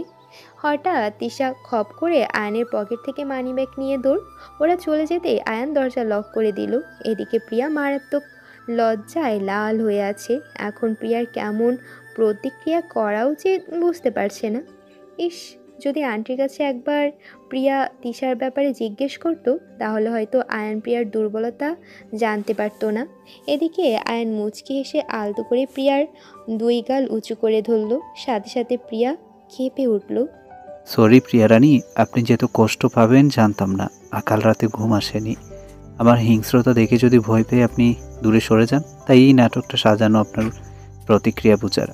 এখন আমি আসি, আর এসে যাতে না দেখি মুখ ফুলিয়ে বসে আছেন। এই বলে আয়ান চলে গেল। আয়ান চলে যেতে প্রিয়ার উড়াধুরা নাচ দেখে কে? সারাদিন তিশা, প্রিয়া আর রোষা খুনসুটি আর নাচ প্র্যাকটিস করে কাটিয়ে দিল। সন্ধ্যায় অবশেষে গায়ে হলুদের অনুষ্ঠান শুরু হলো। চারদিকে চলছে ফুল স্পিডে মিউজিক, আর জেসিকাকে হলুদের শাড়ি কাঁচা ফুল দিয়ে সাজানো হলো। এদিকে রুষা, প্রিয়া, তিশা ম্যাচ করে শাড়ি ও 3 জন একই রকমভাবে সেজেছে। প্রিয়া আর তিশা মিলে জেসিকা আপুকে স্টেজে বসিয়ে দিল। আয়ান আগে থেকেই নিচে ছিল। প্রিয়াকে দেখে হা হয়ে গেল। এদিকে প্রিয়া এই প্রথম আয়ানকে পাঞ্জাবিতে দেখে চোখ ফেরাতে পারছে না। আয়ানের জিম করা বডিতে পাঞ্জাবিটা মানিয়েছে বেশ। প্রিয়াকে এভাবে তাকিয়ে থাকতে দেখে আয়ান প্রিয়াকে চোখ মেরে দেয়। এদিকে আয়ানের ফ্রেন্ড মারুফ প্রিয়াকে দেখে প্রথমে অবাক হলেও পরে রুষার কাছ থেকে সব জেনে নেয়। শুরু হয় হলুদের অনুষ্ঠান। রুষা, প্রিয়া আর তিশা তিনজন মিলে নাচতে শুরু করে দেয়। আয়ান এই প্রথম প্রিয়াকে এত সুন্দর করে নাচতে দেখে। সবাই তিনজনের এত সুন্দর নাচ দেখে ভিডিও করা শুরু করে। এদিকে আয়ান আর তার বন্ধুরা মিলে ওদের দিকে ফুলের পাপড়ে ছোড়ে। প্রিয়া, তিশা আর রুষার নাচ শেষ হতে মিউজিক থেমে যায় আর সবাই হাততালি দিতে থাকে। আয়ান আর তার বন্ধুরা মিলে স্টেজে উঠতে দেখে প্রিয়া, তিশা আর রুষা ওদের দিকে অবাক চোখে তাকে। আয়ান স্টেজে উঠতেই মিউজিক অন করতে হাতের ইশারা করে। সাথে সাথে মিউজিক অন হয়ে যায়। আয়ান আর আয়ানের ফ্রেন্ডরা নাচ দেখে কে স্টেজে বড় ধরনের একটা তুফান বয়ে যায়। বাকি মেয়েরা তো আয়ানের উপর মারাত্মকভাবে ক্রাশ খায়। প্রিয়া, তিশা আর রুষা এই প্রথম আয়ানের নাচ দেখে ফিদা হয়ে যায়। এদিকে আয়ান আর আয়ানের ফ্রেন্ডসরা নিচে স্টেজ ভেঙে ফেলে। হঠাৎ আয়ান লাফ দিয়ে স্টেজ থেকে নেমে যায় আর ফোন নিয়ে বাইরে চলে যায়। তিশা প্রিয়াকে প্রিয়া রানী, আয়ান কোথায় গেল? এভাবে জানো কিছু? কি জানি, ওনার মিনিটে মিনিটে মুড সুইং হয়, হয়তো জরুরি কোনো কাজ আছে। তখনই রুষা এসে তিশা আর প্রিয়ার গালে হলুদ ছুঁয়ে দিল। এদিকে প্রিয়ার কোনো কিছুতেই মন বসছে। সবাই আনন্দ করতে ব্যস্ত, শুধু প্রিয়া দরজার দিকে তাকিয়ে আছে আয়ান ফিরবে সেই আশায়। আধা ঘন্টা পর আয়ানকে দেখতে পেল প্রিয়া, তাই দৌড়ে গিয়ে আয়ানের গালে হলুদ ছুঁয়ে দিল। তখনই প্রিয়ার খেয়াল হলো আয়ানের চুলগুলো এলোমেলো হয়ে আছে, ঠোঁট কেটে রক্ত বের হচ্ছে। তাই প্রিয়া আয়ানকে জিজ্ঞেস করলো, কি হয়েছে, আপনার ঠোঁট কাটলো কি করে? আর ওভাবে কাউকে কিছু না বলে কোথায় চলে গিয়েছেন? কোথাও না প্রিয়া রানী, শুধু কয়েকটা অমানুষকে মানুষ বানিয়ে এসেছে। বলেই আয়ানের গালে দিয়ে প্রিয়ার গালে হলুদ মাখিয়ে দিল। পরপরই আয়ান উপরে চলে গেল ফ্রেশ হতে। এদিকে প্রিয়া একটা ঢোক গিলল। প্রিয়া বুঝতে পারছে আজকেও আয়ান মারামারি করে এসেছে, আজকেও আয়ান হিংস্র হয়ে উঠেছে।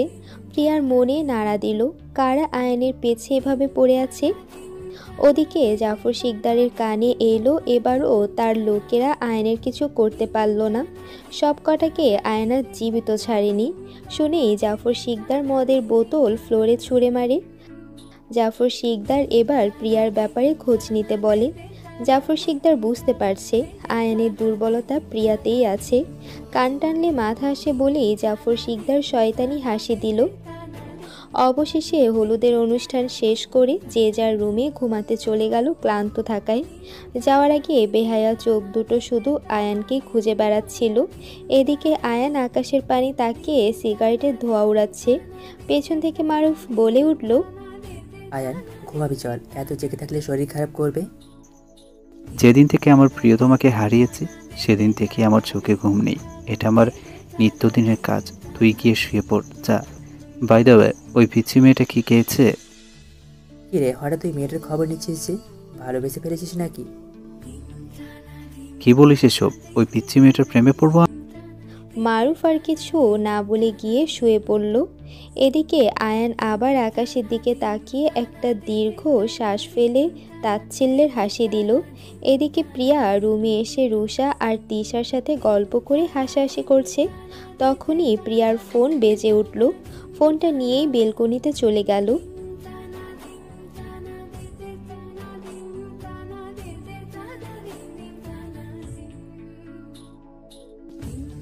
আরে থামবি তো? আর হ্যাঁ, এবার শুধু তোর জন্য চকলেটই নয়, সাথে তোর একটা বাবিও আনছি। কি সত্যি? বলো না, কে সেই মেয়ে? নাম কি? বাসা কোথায়? দেখতে কেমন? সেটা না হয় সারপ্রাইজ থাক। তোর ভাবি কল দিচ্ছে, নিশ্চয়ই বিজি পেয়ে কি না কি ভাবছে। এখন রাখি রে, আল্লাহ হাফেজ। ওকে ভাইয়া, আল্লাহ হাফেজ। এদিকে তিশা একজনকে কল দিতে দিতে হয়রান।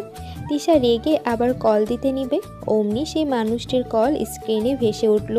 তাই তিশা, রুষা আর প্রিয়াকে বলে উঠল, তোমরা গল্প করো, আমি একটু আসছি। এই বলে বেলকনিতে চলে গেল। বলো, এখন কল দিয়েছো কেন? এতক্ষণ কার সাথে পিরিত করছিলা? সত্যি করে বলো।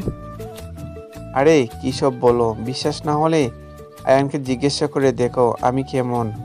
ও আমার ব্যক্তিত্ব সম্পর্কে সব কিছু জানে। এতক্ষণ আমার বোনের সাথে কথা বলছিলাম, সে নাকি তার কোন ফ্রেন্ডের বাসায় আছে।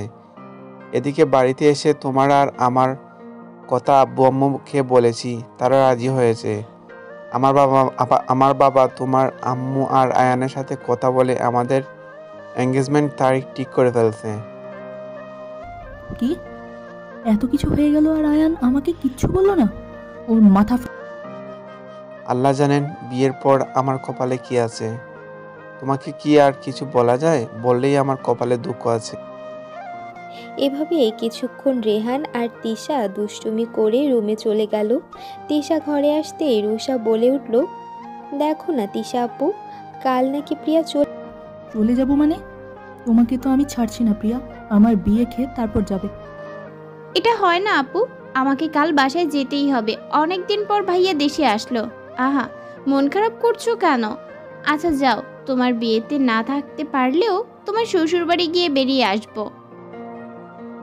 সকালে পুরো বাড়িতে মেহমান ভর্তি। বাড়িতে হরেক রকমের রান্না করা হচ্ছে, সাথে জোরে মিউজিক তো চলছেই, কেননা বিয়েবাড়ি বলে কথা। পার্লার থেকে লোকজন এসে জেসিকাকে সাজানো হচ্ছে। এদিকে প্রিয়া আজ লাল খয়েরি মিশ্রণের একটা লেহেঙ্গা পরেছে। চুলগুলো একটু উঁচু করে বেঁধে ক্লিপ দিয়ে আটকিয়ে পেছনের চুলগুলো ছেড়ে দিল। হাঁটুর নিচ পর্যন্ত চুলগুলো বাতাসে দোল খাচ্ছে। তখনই পেছন থেকে রুষা বলে উঠল, এই প্রিয়া এদিকে আয়, মিষ্টিগুলো সাজাতে হবে তো। রুষার ডাকে আয়ান প্রিয়ার দিকে তাকাতেই চোখ। এদিকে প্রিয়া আয়ানকে দেখে তার একই অবস্থা। প্রিয়ার মনে হচ্ছে এই রূপের বর্ণনা দিতে গেলে তা কখনো শেষ হবে না। রুষা বিরক্ত হয়ে প্রিয়াকে টেনে নিয়ে যেতে লাগলো। তারপর ধ্যান কাটে দুজনের। আয়ানের মনে হয় প্রিয়ার মাঝে এক অদ্ভুত মায়া আছে, যে মায়ায় আয়ান পড়তে নারাজ। বলি এক দীর্ঘ নিঃশ্বাস ত্যাগ করে বাহিরে বেরিয়ে এলো। এদিকে আজ আয়ানকে দেখে বিয়েবাড়ির প্রত্যেকটা মেয়ে আয়ানের দিকে এক ধ্যানে তাকিয়ে আছে, যা প্রিয়ার চোখ এড়ায়নি। মনে মনে মেয়েগুলোর 14 গোষ্ঠী উদ্ধার করতে ব্যস্ত প্রিয়া। আয়ানের কোনো দিকেই কোনো ভ্রুক্ষেপ নেই, সে তো তার ফোন নিয়েই ব্যস্ত। রুষার ধাক্কার ভাবনায় ছেদ ঘটে প্রিয়ার। কিরে, এভাবেই বসে থাকবি নাকি? প্রিয়া ঠোঁট কামড়ে হেসে মিষ্টির ভেতর লবণ মরিচ দিতে ব্যস্ত। এদিকে আয়ান প্রিয়ার দিকে তাকাতেই চোখ আটকে গেল, আর প্রিয়ার কাণ্ড কারখানা দেখে মিটিমিটি হাসতে লাগলো। আয়ান গালে, প্রিয়া কি করছিস? এত ঝাল দিলে তো ওরা ওখানেই অজ্ঞান হয়ে যাবে। আর শোন, শরবতে এত ঝাল দিস না। তুই চুপ কর তো, দেখে যা আমি কি করি। এই বলে শরবতে ইচ্ছে মতো লবণ আর সবগুলোতে হলুদ দিল। এদিকে জেসিকার সাজানো শেষ। বধূবেশে অপূর্ব লাগছে জেসিকাকে। রুষা দৌড়ে এসে বলল, বাহ আপু, তোমায় তো আজ দারুণ লাগছে। বাট প্রিয়া মনে হয় আজ তোমার বরকে তাড়িয়ে। যে হারে প্রিয়া শরবতে আর মিষ্টিতে নুন ঝাল দিয়েছে, বর তো ওটা খেয়ে দৌড়াবে। তোমার আর বিয়ে করা হলো না আপু। তখনই বর এসেছে বলে নিচে চেঁচিয়ে উঠল। এদিকে রুষা প্রিয়া এক দৌড়। বিয়ের গেটে দাঁড়িয়ে আছে রুষা, প্রিয়া, তিশা, বাকিরা পেছনে। বরপক্ষ থেকে বরের বন্ধুরা আর তার একটা ভাই গাড়ি থেকে নেমে গেটের কাছে আসলো, আর বরপক্ষের মহিলা মানুষরা ভেতরে চলে গেল। বরপক্ষের সবাই প্রিয়া, রুষা আর তিশার দিকে এক ধ্যানে তাকিয়ে। কি হলো, এভাবে হেবলার মতো তাকিয়ে আছেন কেন? সুন্দরী মেয়ে দেখলে যা হয় আর কি। অবশেষে অনেক আনন্দ হইচই করে বিয়েবাড়ির অনুষ্ঠান শেষ হলো। এবার কন্যা বিদায়ের পালা। বিদায়ের সময় জেসিকা আপু অনেক কান্নাকাটি করেছে। সবশেষে জেসিকা আপুকে গাড়িতে উঠিয়ে দিলে রওনা হয় পাত্রপক্ষ। এখন থেকে জেসিকা আপুর জগৎ হবে আলাদা, নতুন একটা পরিবার হবে জেসিকা আপুর, শুরু হবে এক নতুন জীবন, সেই জীবনে মানিয়ে নিতে হবে জেসিকা আপুর। এসব ভেবেই দীর্ঘ নিঃশ্বাস ছাড়ল প্রিয়া। তারপর প্রিয়া কাপড় চেঞ্জ করে ব্যাগপত্র গুছিয়ে রওনা দিল বাসার উদ্দেশ্যে। এদিকে আজ সবাই প্রিয়াকে থাকতে বলে, কিন্তু প্রিয়া অনেক বুঝিয়ে ওদের বাড়ি বের হয়ে আসে। রুশাদের ড্রাইভার চাচা প্রিয়াকে তার বাড়ি নিয়ে আসে। এদিকে আয়ান শাওয়ার নিয়ে নিচে এসে জানতে পারে প্রিয়া চলে গেছে। এটা শুনতেই আয়ানের কেমন যেন নিজেকে খালি খালি লাগতে শুরু করে, আবার সে গম্ভীর মুখ্য টাইপের হয়ে যায়। ভালোই হয়েছে প্রিয়া চলে গেছে, নয়তো জাফর শিকদার প্রিয়ার কোনো ক্ষতি করে দিত। প্রিয়া বাসায় এসে হন হন করে রুমে চলে গেল। রুমে গিয়ে ফ্রেশ হয়ে ওয়াশরুম থেকে বের হয়ে দেখলো রেহান তার বিছানার পাশে আপেল খাচ্ছে। প্রিয়া কিছু না বলে পাশ কাটিয়ে যেতে নিলে রেহান প্রিয়াকে একটানে বিছানায় বসিয়ে দিল। ভাইয়া ছাড় তো, ভালো লাগে। কিরে, কোনো না আমার সাথে ভালো ব্যবহার করছিলি, এখন কি হলো তোর? দেখছিস তোর বিছানায় বসে আছি, তারপরে ঝগড়াও করছিস না। আর আমার অনুমতি ছাড়া তুই বাইরে গেছিস কেন? বাবা, আমাকে না বলে বিদেশ থেকে চলে আসলে, নিজের বিয়ে ঠিক করে নিলে। ভাবি কেমন তা বোনের দেখার প্রয়োজন মনে করনি। এখন আমার বিছানায় বসে বসে একা একা গিলছিস আমার না দিয়ে, আর আমি কোথাও না বলে গেলে দোষ? ওহ, এই ব্যাপার। আমার লক্ষ্মী বোনটা রাগ করেছে। ওই বিয়ে ঠিক হলো, শুধুমাত্র এঙ্গেজমেন্ট হবে, তোকে ছাড়া তোর ভাই বিয়ে করবে তুই ভাবলি কি করে? আর তোর ভাই যেমন তেমন, কিন্তু ভাবি হবে তোর মনের মতন। ছোট বোনকে এসব বলতে লজ্জা করে না রে ভাই? যাই হোক, আমার চকলেট বের কর। ওহ সরি, তোর চকলেট আনতে ভুলে গেছি। তাহলে এখন আমার রুমে বসে আছিস কেন? বের হ বলছি। দাঁড়া দেখাচ্ছি। আম্মু, ও আম্মু, তোমার ছেলে আমাকে মারছে, বলো আমার রুম থেকে বের হয়ে যেতে। প্রিয়া রেহানের সাথে না পেরে ফ্লোরে হাত পা ছিটিয়ে কাঁদছে। রেহান এতক্ষণ এটাই চেয়েছিল, নিজের বোনের বাচ্চামো দেখার জন্য। রেহান মুচকি হেসে প্রিয়াকে ফ্লোর থেকে কোলে তুলে তার ঘরে নিয়ে গিয়ে আলমারির সামনে দাঁড়ালো। কি হলো, আমায় এখানে দাঁড় করিয়ে রেখে আবার কোন নাটক দেখানো বাকি আছে? আগে তো আলমারিটা খুল। আলমারি খুলতেই দেখলো চকলেটের 14-15টা চকলেট বক্স সাজানো। প্রিয়া বলে, ভাই, এই সবগুলো আমার? আরে এত চিল্লাচ্ছিস কেন? সবগুলা তোর, নিয়ে যা। আমার লক্ষ্মী ভাই, সোনা ভাই, কলিজার টুকরা ভাই, লাভ ইউ রে। শুনেছি, আর পাম দিতে হবে না। তোরা আলমারি খুলে দেখিস, ওখানে অনেকগুলা নতুন ড্রেস এনেছে। প্রিয়া খুশিতে গদগদ হয়ে সারা বাড়ি লাফাচ্ছে। পরের দিন সকালে সবাই রেডি হচ্ছে রেহানদের বাড়ি যাওয়ার উদ্দেশ্যে। রুষা আগেই প্রিয়ার বাসায় চলে গেছে। এদিকে তিশার বড্ড অভিমান জমেছে রুষার প্রতি। আজ রেহানের জন্মদিন, তাই সবাই রেহানের জন্মদিন সেলিব্রেট করবে, সাথে তিশার এঙ্গেজমেন্ট হবে সেখানেই। আজ তিশা সাদা রঙের একটা গাউন পরে আছে, গাউনটাতে পাথরের কাজ করা। এটা পরতেই তিশাকে কুইনের মতো দেখতে লাগছে। এদিকে আয়ান আজ কালো রঙের শার্ট, কালো প্যান্ট, ম্যাচিং ঘড়ি, শার্টের হাতা গোটানো, চুলগুলো এক সাইডে জেল দিয়ে স্পাইক করা, দেখতে অসম্ভব সুন্দর লাগছে। তারপর বাইকে বসে কালো সানগ্লাসটা পরে রওনা দিল আয়ান, বাকিরা পেছনে আসছে। এদিকে প্রিয়া আর রুষা লুকোচুরি খেলছে, আর রেহান ওদের খুঁজতে ব্যস্ত। বোন বলে কথা, তাই সব আবদার পূরণ করে রেহান। এদিকে প্রিয়া আর রুষা বাগানে আম গাছের পেছনে লুকিয়ে মিটিমিটি হাসছে। তখনই আয়ান বাড়ির ভেতরে ঢোকে। রেহান আয়ানের সামনে পড়তেই দোস্ত বলে চিৎকার করে ওঠে, আর আয়ান বাইক থেকে নেমেই রেহানকে মারতে শুরু করে। এটা ওদের নিত্যদিনের কাজ। বিদেশ থাকতে রেহান আয়ানকে না জানিয়ে কিছু করলে দুই বন্ধুর হাতাহাতি হয়। আর ছাড়, আর তোকে কিছু না বলে করবো না, প্রমিস। তোকে আর ছাড়ছি না। বাংলাদেশে চলে এসেছিস, আমাকে জানালি না পর্যন্ত। তুই তো এদিকে রুষার মানুষটাকে চেনা চেনা লাগছে, পেছন থেকে বোঝা যাচ্ছে না। এদিকে প্রিয়া নিজের ভাইকে এভাবে অন্যের হাতে মার খেতে দেখে সিরিয়াস ভেবে দৌড়ে আয়নের পায়ের উপর পড়ে। আমার ভাইকে ছেড়ে দিন প্লিজ, যা শাস্তি দেওয়ার আমায় দিন, আমার ভাইকে ছেড়ে দিন। এটা দেখে আয়ান আর রেহান দুজনে উচ্চস্বরে হেসে দেয়। আয়ান মেয়েটার দুই কাঁধ ধরে উঠাতে উঠাতে বলে উঠল, আরে কি করছো পাগলি মেয়ে, উঠো বলছি। এটা এমনি তোমার ভাই আর আমি মজা করছিলাম। প্রিয়াকে উঠিয়ে প্রিয়ার মুখের দিকে তাকাতেই 240 ভোল্টের শক খেলো আয়ান। এদিকে প্রিয়ারও একই অবস্থা। আয়ান বলে উঠল, পিচ্ছি তুমি? প্রিয়া বলে উঠল, আপনি এখানে? তখনই পেছন থেকে রুষা বলে উঠল, ভাইয়া তুমি এখানে? সবাই অবাক হয়ে একে অপরের দিকে তাকিয়ে আছে। মানে কি তোরা একে অপরকে চিনিস? তার মানে তিশা আপুর সাথে রেহান ভাইয়ার এঙ্গেজমেন্ট ঠিক হয়েছে? কি, তিশা আপু আমার ভাবি হতে চলেছে আর আমি জানিই না?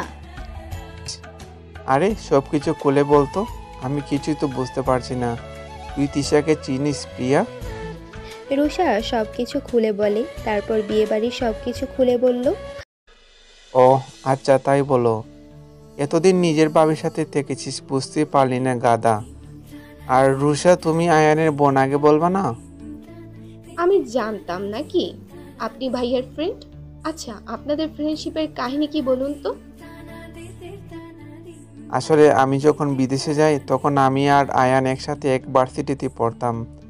তারপর সেখানে আয়ানের সাথে আমার আলাপ হয়, এভাবেই আমাদের ফ্রেন্ডশিপের সূত্র। যাই হোক, এবার তোরা ভিতরে যা, আমি আসছি। আয়নের বলার মতো রুষা আর রেহান কথা বলতে বলতে ভেতরে চলে গেল।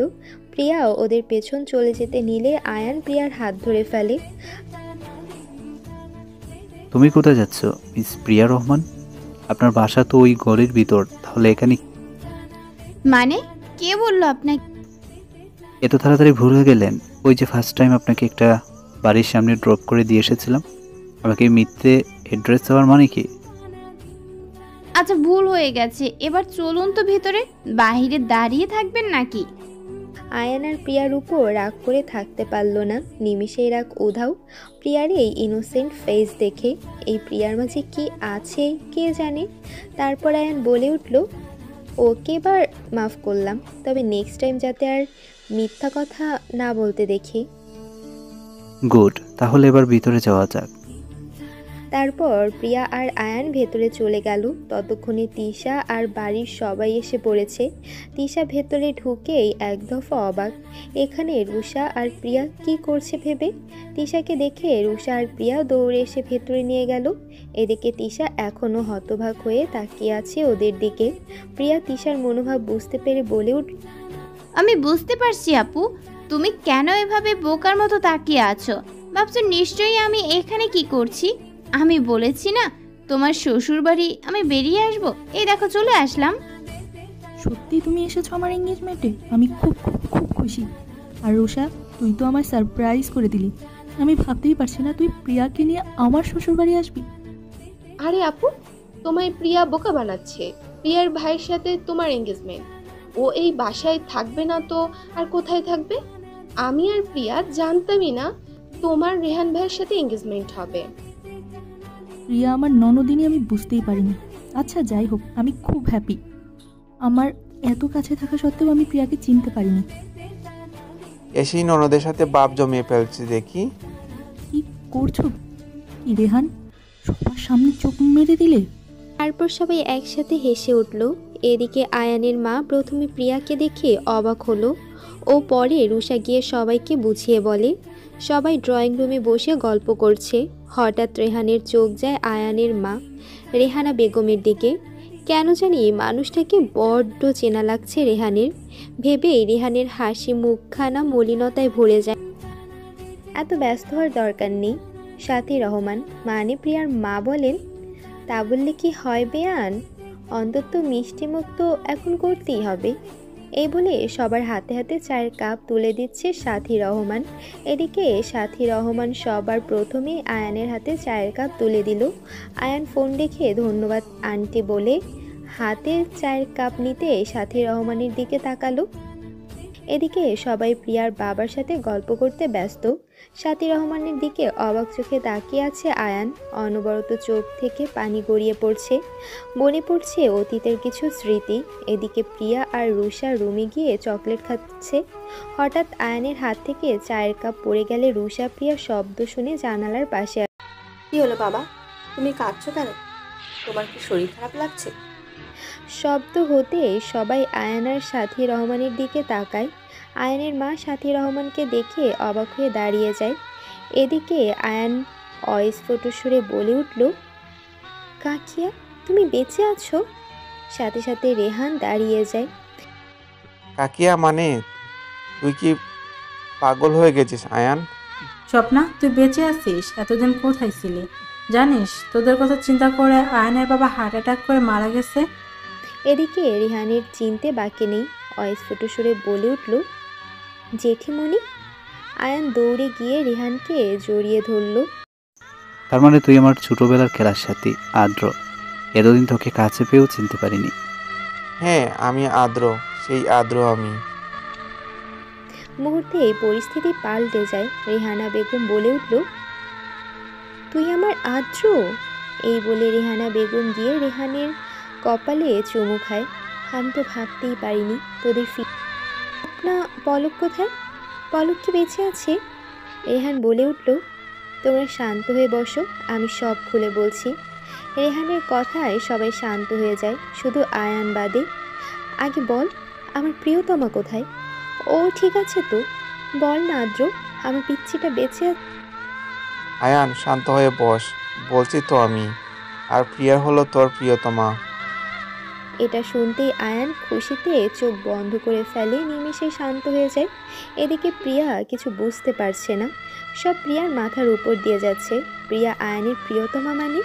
এদিকে রুষা কিছুটা বুঝতে পারছে। রুষা আর প্রিয়া একে অপরের দিকে চাওয়াচাই করে। বাকিরা শোনার জন্য অধীর আগ্রহে দাঁড়িয়ে আছে। পরিবেশটা মুহূর্তেই নীরব হয়ে যায়। সবাই রেহানের দিকে তাকিয়ে আছে আগ্রহী হয়ে। অবশেষে রেহান নীরবতা ভেঙে বলতে শুরু করলো। ফ্ল্যাশব্যাক। আব্রাহাম চৌধুরীর 3 ছেলে, অলোক, পলক আর রাখিল চৌধুরী। আব্রাহাম চৌধুরীর ইচ্ছে ছিল তার 3 ছেলে বিজনেস সামলাক, কিন্তু পলকের ছোট থেকে ইচ্ছে ছিল বড় হয়ে সৎ নিষ্ঠাবান পুলিশ অফিসার হবে, আর সেই ইচ্ছাটাই পরিবারের ফাটল ধরায়। এদিকে পলক চৌধুরীর স্ত্রী স্বপ্না আর অলোক চৌধুরীর স্ত্রী রেহানা বেগম খুব ভালো একজন বন্ধু। তখন চৌধুরী বাড়িতে আদ্র, রেহান আর আয়ানের রাজত্ব ছিল সারা বাড়িতে। টই টই করে চৌধুরী বাড়ি মাতিয়ে রাখত। আব্রাহাম চৌধুরী 2 নাতিকে বড়ই ভালোবাসছে। সে সময়ে আদ্র আর রেহানের বয়স মাত্র 7। তখনই রেহানা বেগম আর স্বপ্নার পেটে রুষা আর প্রিয়া আসে। এদিকে আদ্র আর আয়ানের মাঝে ঝগড়া হয় বোন নিয়ে। এগুলো দেখে দূরে দাঁড়িয়ে হাসতো স্বপ্না আর রেহানা বেগম। সে খুশি আর বেশি দিন থাকলো না। আব্রাহাম চৌধুরী কড়া গলায় পলককে বলে দেয়, তুমি যদি সত্যি পুলিশের চাকরি করো তাহলে আর এই বাড়িতে জায়গা হবে না, কারণ আমি চাই না তোমার জন্য এই পরিবারের বাকি সদস্যের কোনো ক্ষতি হোক। বেশ, তাহলে তো হোক বাবা, ভালো থেকো। আর কোনো দরকার পড়লে তোমার ছেলেকে নিশ্চিন্তে ডাকতে পারো। আমি ছুটতে চলে আসবো, কথা দিচ্ছি বাবা, আমার জন্য কারো কোনো ক্ষতি হবে। এই বলে স্বপ্না আর রেহানকে নিয়ে চৌধুরী বাড়ি ছেড়ে নতুন ফ্ল্যাটে উঠল পলক। ছোট রেহান চোখ দুটো বড় বড় করে শেষবারের মতো দেখে নিল চৌধুরী বাড়িটি। আয়ানকে ছেড়ে, তার জেঠিয়াকে ছেড়ে কোথাও যেতে ইচ্ছে হচ্ছিল না রেহানের। ওদিকে আয়ানের পাগলামো দেখে ছোট আয়ান ওদের গাড়ির পেছনে দৌড়াতে লাগলে রেহানা বেগম ধরে ফেলে। কাপা কাপা গলায় রেহানা বেগম বলে উঠল, ওভাবে গাড়ির পেছনে ছুটতে নেই বাবা, চলো ভেতরে চলো। এদিকে ছোট আয়ান ছোটাছুটি করছে আর বলছে, আম্মু আমায় ছাড়ো, আমার বন্ধু চলে যাচ্ছে, আমার প্রিয়তমা চলে যাচ্ছে, একবার আমাকে যেতে দাও, আমি রেহানকে আর আমার প্রিয়তমাকে কাকিয়ার পেট থেকে নিয়ে আসি। রেহানা চৌধুরী আয়ানকে জড়িয়ে ধরে কান্না করে দেয়। রেহানা বেগম বলে উঠল, যাবি বাবা যাবি, সাথে আমিও যাব, তোর বাবা যাবে। এই বলে আয়ানকে বুঝিয়ে ভেতরে নিয়ে গেল। তারপর থেকে স্কুলে প্রতিদিন আয়ান আর রেহানের দেখা হয়। পলক রেহানকে ড্রপ করে নিয়ে যাওয়ার সময় আয়ানকেও তার বাসায় নিয়ে যায়। স্বপ্না আয়ানকে দেখতে পেয়ে আদরের কোনো ত্রুটি রাখে না। এভাবেই আয়ান প্রতিদিনই রেহানের বাসায় যায়। আয়ান রেহানকে নিয়ে মাঝে মাঝে চৌধুরীর বাসায় যায়। নাতিকে দেখে আব্রাহাম চৌধুরী জড়িয়ে ধরে। পলকও বাধা দেয় না চৌধুরী বাড়ি যাওয়া নিয়ে, বরং রেহানের মাধ্যমে চৌধুরী বাড়ির খোঁজ খবর নেয়। এভাবে চলতে থাকে সময় আর জীবন। পলকও তার স্বপ্ন পূরণ করতে পেরেছে। পলক প্রথমবার পুলিশ স্টেশনে যেতেই দেখতে পায় কত শত গরিব মানুষ এসেছে ধর্ষণ মামলা করতে জাফর শিকদারের নামে, কিন্তু কোনো পুলিশ অফিসার এই জাফর শিকদারের নামে মামলা করতে নারাজ। ঠিক সেই সময় পলক চৌধুরী সবার উদ্দেশ্যে বলে উঠল, কি হলো, তোমরা জাফর শিকদারের বিরুদ্ধে কোনো স্টেপ নিচ্ছ না কেন? একজন অফিসার বলে উঠল, কেউ নিজের পরিবারকে হারাতে চায় না। আরেকজন বলে উঠল, জাফর শিকদারের বিরুদ্ধে যে মামলা করবে তার নিবে তার মৃত্যু সেই দিনই। তখনই পাবলিকরা বলে উঠল, সবাই জাফর শিকদারের কাছ থেকে ঘুষ খেয়ে বসে আছে, এরা পুলিশ নামে কলঙ্ক। এই বলে পাথর মারতে লাগলো। পলক ওদের শান্ত হতে বলে।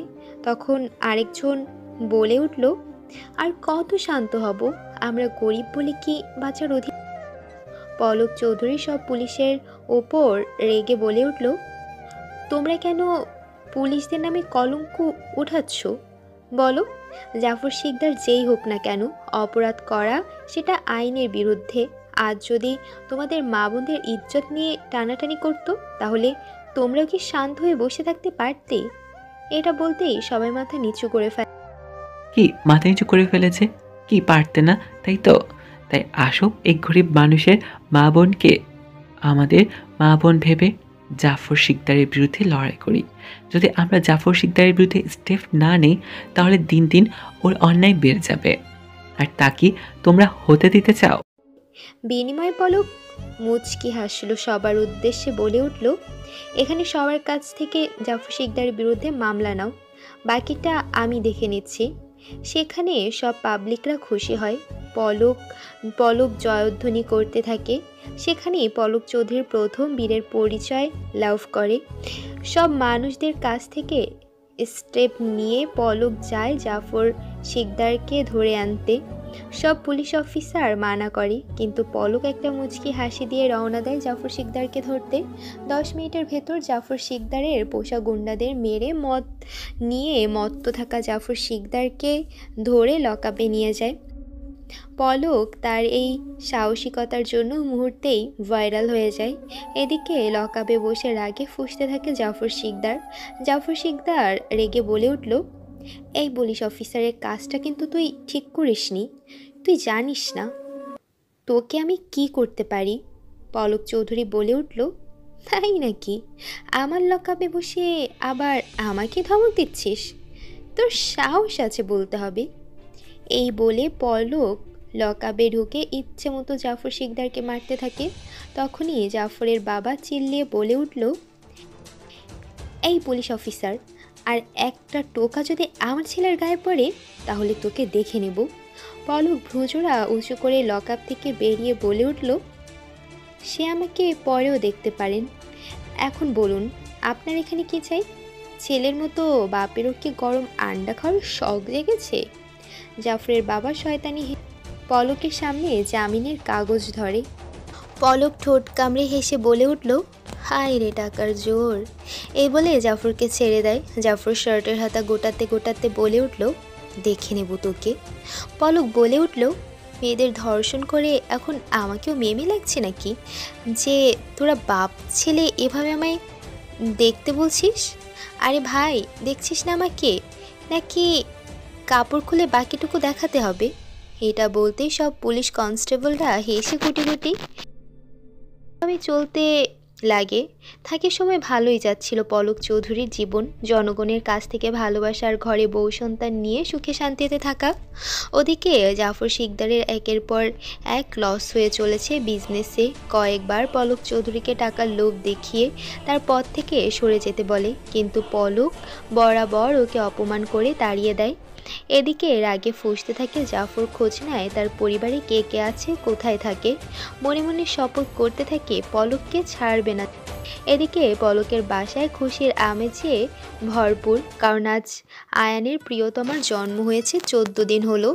আয়ান ছোট্ট একটা পুতুলের দিকে অপলক দৃষ্টিতে তাকিয়ে আছে। আয়ানকে দেখে সেই পুতুলটা খিলখিলিয়ে হেসে ওঠে, আর রেহান ওর কাছে যেতেই কেঁদে ওঠে। তা দেখে রেহানা বেগম আর স্বপ্না হেসে দেয়। তখনই রেহানা বেগমের পেন ওঠে, যা দেখে অলোক আর পলক দৌড়ে আসে। রেহেনা বেগমকে বারণ করা সত্ত্বেও এসেছে ছেলের সাথে স্বপ্নার মেয়ে দেখার জন্য। অলোক ও পলক রেহানা বেগমকে হাসপাতালে নিয়ে যায়, সাথে আয়ানও যায়। তার মার এই অবস্থা, তার ওখানে থাকা সম্ভব না। আয়ান আসার আগে তার প্রিয়তমাকে বলে আসে, আজ আসি প্রিয়তমা, কালকে আবার আসবো। বিনিময়ে খিলখিলিয়ে হেসে দেয় প্রিয়া। পলক রেহানা বেগমকে হাসপাতালে ভর্তি করিয়ে বাড়িতে চলে আসে, কারণ স্বপ্না বাড়িতে একা আছে। বাড়ির সবাই হাসপাতালে, তাই আর পলককে হাসপাতালের বিষয় নিয়ে চিন্তা করতে হয় না।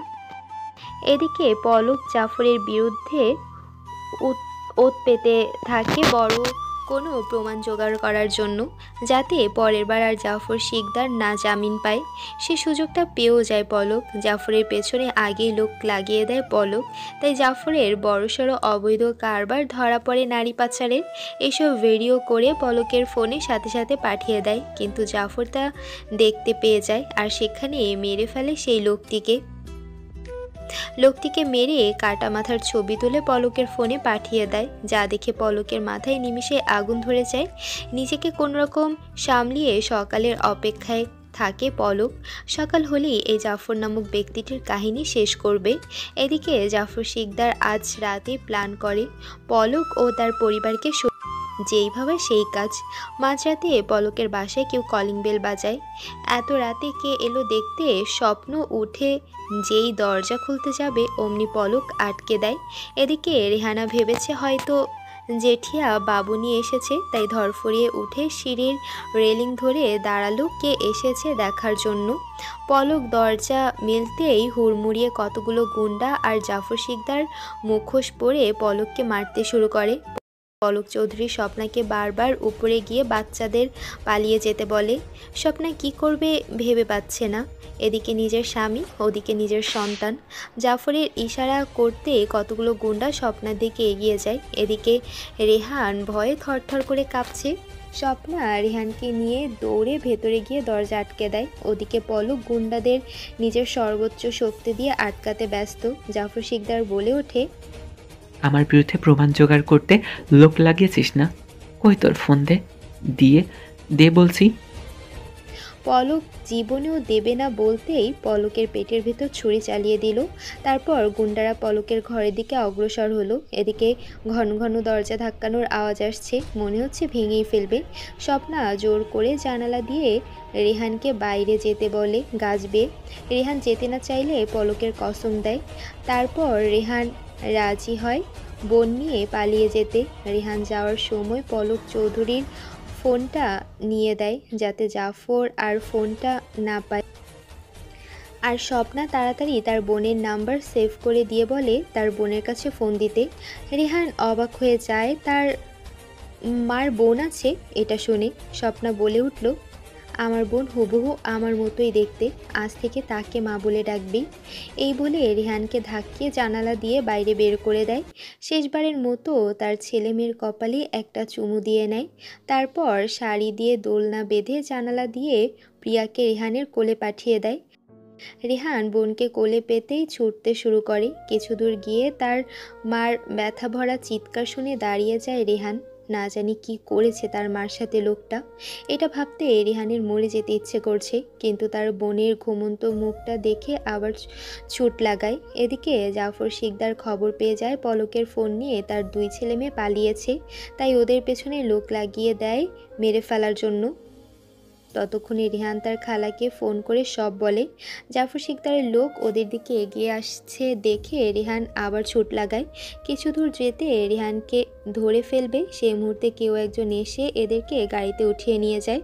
ওদিকে জাফর শিকদারের লোক ওদের ধরতে না পেরে জাফরকে গিয়ে মিথ্যা বলে যে পিচ্ছি দুটোকে মেরে ফেলেছে, যা শুনে জাফর অট্টহাসিতে ফেটে পড়ে। তারপর পলক চৌধুরীর বাড়িতে আগুন লাগিয়ে দেয়। সেখান থেকে জাফর চলে যায় যাতে সবাই এটাকে একটা দুর্ঘটনা মনে করে। এদিকে রেহান তার খালামণিকে তার মায়ের মতো দেখতে পেয়ে কান্নায় ভেঙে পড়ে, ওখানেই জ্ঞান হারায়। সেখান থেকে সাথী তাদের গ্রামের বাড়ি নিয়ে যায়, আর সেখানেই ওদের মায়া মমতা দিয়ে মানুষ করে।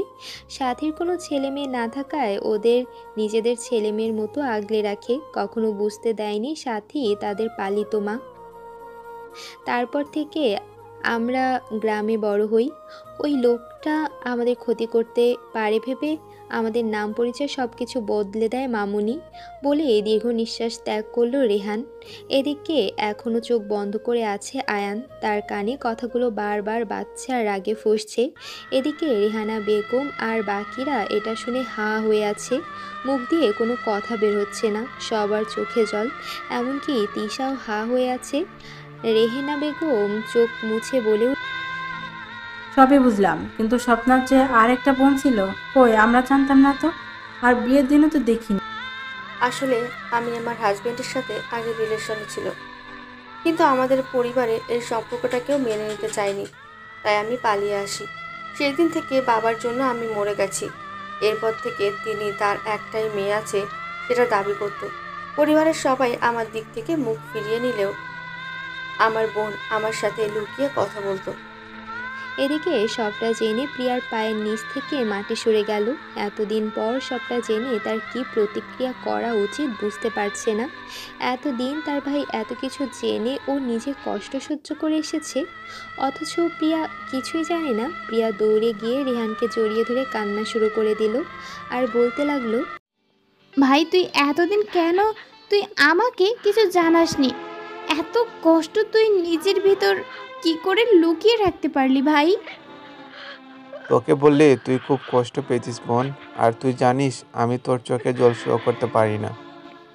প্রিয়ার কান্না শুনতে পেয়ে আয়ান ফট করে চোখ খুলে ফেলল। প্রিয়ার কান্না সহ্য করতে না পেরে আয়ান প্রিয়াকে এক টান দিয়ে আয়ানের পাশে বসালো। তারপর আয়ান বলে উঠল, এই পিচ্ছি তুই কাঁদছিস কেন? যা হবার হয়ে গেছে, এখন তোকে আমি পেয়ে গেছি আর হারাতে দিব না। আয়ান, আমার বোনকে ছাড় বলছি, ভুলে যাস না তোর ফুফি মানে আমার ফুফি, আমারও বাবার বোন, তাহলে শুধু একা অধিকার তোর নাকি? এখন তো তোদের পরিবার পেয়ে গেলি, চলে যাওয়ার আগে তোর জন্য পায়েস সেজেছি, খেয়ে যাস। আর এই দুটো বুড়ো বুড়িকে মনে পড়লে দেখতে আসিস। কি বলছো এগুলো আম্মু? তোমাকে কে বলেছে তোমাকে ছেড়ে চলে যাব? আমি কোথাও যাচ্ছি না, বউ নিয়ে এই বাড়িতে আসবো। আরে ভাবি, আমাদের বংশের হলে কি হবে, এত কষ্ট করে মানুষ করেছেন আপনারা, তাই আপনারাই ওর বাবা মা। আমরা কিন্তু ওদের কোথাও নিচ্ছি না, বরং আপনার বাড়িতে আমাদের বাড়ির মেয়ে পাঠাবো। আপনারা বসুন, আমি আপনাদের জন্য মিষ্টি নিয়ে আসি। আর আপনাদের আজকে কিন্তু আমাদের বাসায় থাকতে হবে। খুশিতে চোখ দুটো চিকচিক করে উঠল। এদিকে রুষা এসে প্রিয়াকে খোঁজাচ্ছে। প্রিয়া খুব খুশি এতদিনে নিজের একটা পরিবার পেয়ে। জীবনটা বড়ই অদ্ভুত, কাছের মানুষগুলো এত কাছে থেকেও চিনতে পারল না। আয়ান প্রিয়ার দিকে তাকিয়ে মিঠি মিঠি হাসছে, এই হাসি যেন মুখ থেকে সরছেই না আজ। প্রিয়া তিশার সাথে হেসে হেসে কথা বলছে, তখনই নজর গেল আয়ানের দিকে। আয়ানকে প্রিয়ার দিকে তাকিয়ে এভাবে হাসতে দেখে প্রিয়া একটা চোখ মেরে দিল। হঠাৎ এমন হয় প্রিয়া নিজের কাছে নিজেই হতবাক হয়ে রইল। এদিকে আয়ান প্রিয়ার এহেন কাণ্ডে অবাক হয়ে হা করে তাকিয়ে রইল। প্রিয়া বিষয়টা এড়িয়ে যাবার জন্য আয়ানকে ভেঙচি দিয়ে আবার আড্ডায় মনোযোগ দিল। আয়ান প্রিয়ার বোকামিতে উচ্চস্বরে হেসে দিল। তখনই প্রিয়ার বিড়াল ছানা লাফ দিয়ে আয়ানের কোলে উঠে বসলো। আয়ান ঘুষ বলে বিড়ালটাকে ধাক্কা দিয়ে ফেলে দিল। প্রিয়া চিৎকার করলে বলে উঠল, আমার চিকা। সাথে সাথে সবাই জোরে হাসি দিল। এভাবে খুনসুটি দুষ্টুমি করে রেহান আর তিশার এঙ্গেজমেন্ট সম্পূর্ণ হলো। সাথে বিয়ের তারিখ ঠিক করা হলো। একটা ফোন আসায় আয়ান বাইরে চলে গেল। অবশেষে প্রিয়াদের বাসা থেকে বিদায় নিল আয়ানরা। বিয়ের সব অ্যারেঞ্জমেন্ট করতে হবে তো তাই। এদিকে জাফর শিকদার বাড়ির সব কিছু ভেঙে চুরমার করে ফেলছে। তার কানে প্রিয়ার আসল পরিচয় এসেছে। জাফর শিকদার একটা ধারালো ছুরি নিয়ে সেই লোকটার সামনে ধারালো, যাকে প্রিয়ার মারার দায়িত্ব দিয়েছিল। কিরে, তুই না বলছিলি ওদেরকে মেরে ফেলছিস? তাহলে ওরা এখনো বেঁচে গেল কি করে? আসলে বস, ওই দিন ওদের ধরতে পারিনি, আর আপনার ভয়ে মিথ্যা কথা বলতে হয়েছে। তুই জানিস ওদের কাছে পলক চৌধুরীর ফোনটা আছে? ওই ফোনটা আমার চাই, নয়তো আমার বিজনেস সব কিছু ধ্বংস হয়ে যাবে। এখন কি করে জানবেন ফোনটা কোথায় আছে? যদি পলক চৌধুরী ছেলে ফোনটা ঘেঁটে দেখে তাহলে তো সব শেষ। ফোনটা তো আমায় পেতেই হবে। আর জাফর শিকদার তার পথে কোনো আগাছা রাখে না। কয়েক বছর আগে বাপ মরছে, আর এখন ছেলে আর মেয়ে মরবে। বেচারা বিয়ে আর করতে পারবে না, কিন্তু তার আগে তুই মর। এই বলে এক কোপে লোকটার মাথা কেটে ফেলল। বাকিরা এই দৃশ্য দেখে ভয়ে থরথর করে কাঁপছে। জাফর শিকদার বলে উঠল, কেউ আমার সাথে মিথ্যা বললে তার এমনই শাস্তি হবে, আর পরের মিশন যেন সাকসেসফুল হয়। এই বলে জাফর চৌধুরী গটগট করে বেরিয়ে গেল। পরের দিন আয়ান প্রিয়াকে ফোন করে। প্রিয়া আননোন নাম্বার দেখে কৌতূহল নিয়ে ফোন রিসিভ করে। আমি কেশো, এটা তোমার জানতে হবে না। তাড়াতাড়ি রেডি হয়ে নিচে নেমে এসো, আমি আর তিশা ওয়েট করছি। প্রিয়া জানালা দিয়ে উঁকি দিয়ে দেখতে পেল তিশা গাড়ির ভেতরে আর আয়ান গাড়িতে হেলান দিয়ে দাঁড়িয়ে আছে। আমার দিকে ওভাবে তাকিয়ে কি দেখছো? তাড়াতাড়ি নিচে নেমে এসো বলছে। মানে আপনি এখানে কি করছেন আর আমার নাম্বার পেলেন কোথায়? জাহান্নাম থেকে পেয়েছি। এবার যেটা বলছি সেটা করো। আরে চিল্লান কেন? আসছে তো, বাট নিয়ে যাবেন কোথায়? শপিং করতে যাব। এবার হয়েছে? হোয়াট? আমি আপনার সাথে যাব না, আমি ভাইয়ার সাথে যাব। সুজা কোথায় আসবে নাকি উপরে গিয়ে তোমার কোলে করে নিয়ে আসবো? আর আমি যদি উপরে যাই তোমার চিকা চিকাকে আছে মারবো। এই না না, আমি এক্ষুনি আসছি। এই তো good girl, now go and first. Priya phone রেখে তাড়াতাড়ি করে জামা কাপড় নিয়ে ওয়াশরুমে চলে গেল। এদিকে আয়ান হাতের ঘড়ির দিকে তাকিয়ে প্রিয়ার জন্য ওয়েট করতে লাগলো। তখনই জাফর শিকদারের কেমন আছেন মিস্টার আয়ান চৌধুরী? নিজের কাকাতো ভাই বোনকে পেয়ে কেমন লাগছে? খুব আনন্দ লাগছে তাই না? সমস্যা নেই, শেষ দেখা দেখে নাও ওদেরকে, কারণ ওরা আর বেশিক্ষণ পৃথিবীতে থাকবে না। কুকুরের লেজ কখনো সোজা হয় না, সেটা তুই আর কত প্রমাণ করবি? আর জীবন মরণ উপওয়ালার হাতে, সে চাইলে তুই কিছু করতে পারবি না। তুই কিছু করতে আসলেই ডাল হয়ে দাঁড়াবো আমি। তখনই একটা লোক পার্সেল হাতে দাঁড়িয়ে বলে উঠল, এটা কি রেহান ভাইয়ার বাসা? আয়ান বলল, হ্যাঁ, কিন্তু আপনি কে? আসলে ওনার জন্য কেউ একজন এই গিফট আর একটা চিঠি পাঠিয়েছে, সেটা দিতেই এসেছি। এগুলা যে পাঠিয়েছে তার কাছে ফেরত দিয়ে দিন। তখনই পেছন থেকে রেহান বলে উঠল, কি ফেরত দেবে? আর কে এসেছে? ও গিফট, দিন আমায়। এ বলে রেহান লোকটির কাছ থেকে নিয়ে নিল। না জেনে শুনে নেওয়াটা ঠিক হবে না রেহান, এগুলা ফেলে দিয়ে আয়। কালকে আমার বার্থডে ছিল না, হয়তো কোন বন্ধুর গিফট দিয়েছে, পেলবো কেন? গিফট নিতেই পারিস, তার আগে আমায় আগে চেক করতে দে। রেহান বলল, আমার গিফট আমি তোকে দেবো কেন? এই বলে আয়ান আর রেহান গিফট নিয়ে টানাটানি করছে। অবশেষে আয়ান রেহানের হাত থেকে চিঠিটা নিতে সক্ষম হলো। আয়ান চিঠিটা বের করে পড়তে শুরু করলো। চিঠিতে লেখা, সরি দোস্ত, কাল তোর বার্থডেতে আসতে পারিনি বলে, তাই আমার তরফ থেকে তোর জন্য একটা ছোট্ট গিফট, আশা করি গ্রহণ করবি। আর নতুন জীবনে পা রাখার শুভেচ্ছা জানাচ্ছি। ইতি, নিহান। দেখছিস তো নিহান গিফট পাঠিয়েছে। ওর সাথে কাল কথা হলো, বললো সকালে নাকি গিফট পাঠাবে, তা গ্রহণ। ও নিহান পাঠিয়েছে। ওকে, তোর গিফট তুই রাখ, আমি গেলাম। কতক্ষণ যাবৎ বাইরে দাঁড়িয়ে আছি, আপনার খেয়াল আছে? এবার তো চলুন। আয়ান প্রিয়ার দিকে তাকিয়ে বলে উঠল, সরি প্রিয়া রানী, এখন গাড়িতে ওঠেন, অনেকটা লেট হয়ে গেছে। প্রিয়া পেছনে বসতে নিলে আয়ান খপ করে প্রিয়ার হাত ধরে নিয়ে টেনে আয়ানের পাশের সিটে বসিয়ে দিল। এটা কি হলো? আমাকে সামনে বসিয়েছে। আমি যে কারো ড্রাইভার নই, সেটা বোঝাতে চাইছি। প্রিয়া কিছু বলতে যাবে তার আগে আয়ান প্রিয়ার ঠোঁটে নিজের আঙুল ধরে চুপ থাকতে ইশারা করে। এদিকে তিশা আর রেহান একে অপরের হাত ধরে কথা বলতে থাকে। তখনই আয়ান গলা জেরে বলে ওঠে, যেখানে সেখানে প্রেম করা ভালো না। তাহলে তিশু, এবার কথা বলা শেষ হলে যাওয়া যাক। তিশা বলে ওঠে, ওকে রেহান, আসছি, আল্লাহ হাফেজ বলেই গাড়িতে ঠিক হয়ে বসলো। ওকে, আল্লাহ হাফিজ, সাবধানে থেকো, আর কোনো ছেলের দিকে তাকাবা না, লাভ ইউ বউ। বলে তিশাকে চোখ মারল। তারপর আয়নের উদ্দেশ্যে বলে ওঠে, আমার বোন প্রিয়াকে দেখে রাখিস। আয়ন গাড়ি স্টার্ট দেয়। তিশা গাড়ি জানালা দিয়ে বাইরে মাথা দিয়ে রেহানের দিকে তাকিয়ে থাকে, আর রেহানও তিশার দিকে অপলক দৃষ্টিতে তাকিয়ে থাকে। কেন জানি আজ দুজন দুজনকে দেখতেই থাকছে, সে দেখা আর ফুরায় না। এদিকে আস্তে আস্তে রেহান চোখের আড়াল হচ্ছে, তাই তিশা ফ্লাইং কিস ছুঁড়ে গাড়ির কাজ উঠিয়ে ঠিক করে বসে। তিশার এখন বেশ লজ্জা লাগছে। ওদিকে রেহান তিশার কিস দেখে মুচকি হেসে মাথা চুলকে ঘরের দিকে অগ্রসর হলো। এদিকে প্রিয়া বারবার আয়ানকে আর চোখে দেখছে। তারপর আয়ান বলে উঠল, কি ব্যাপার, আমাকে এভাবে খুঁটিয়ে খুঁটিয়ে দেখছো যে? এই পিচ্ছি, তোমার ব্যাপার কি বলো তো? আপনি তো ড্রাইভ করছেন, তাহলে বুঝলেন কি করে যে আমি আপনাকে দেখছি? তার মানে আপনিও আমাকে হুম, আমি না দেখে বলতে পারি তুমি কি করছো, এবং না দেখে বলতে পারি তোমায় আজ দেখতে কেমন লাগছে। সত্যি? তাহলে বলুন তো আমায় আজ দেখতে কেমন লাগছে? তুমি আজ সাদা রঙের থ্রি পিস পরেছো, থ্রি পিসে সাদা রঙের পাথর দিয়ে কাজ করা, রোদ পড়তে চিকচিক করছে, মাথায় হিজাব বেঁধে এক সাইডে সিল্কি ওড়না যা বাতাসে দুল কাচ্ছে, টুটে গোলাপি লিপস্টিক, দেখতে অসম্ভব মায়াবী লাগছে। এদিকে প্রিয়া লজ্জায় নুয়ে যাচ্ছে। ঠিক তো, আয়ান আজ প্রিয়ার দিকে বেশি তাকায়নি। আর যে বর্ণনা দিল তাতে একটা মানুষের পক্ষে খুঁটিয়ে না দেখলে বলা সম্ভব নয়। প্রিয়া বলে উঠল, আপনাকে আজ অসম্ভব সুন্দর লাগছে। আপনার কি কালো রঙের শার্ট পরা এতই জরুরি ছিল? আশেপাশের শাকচুনিদের পটানোর এক্সপার্ট।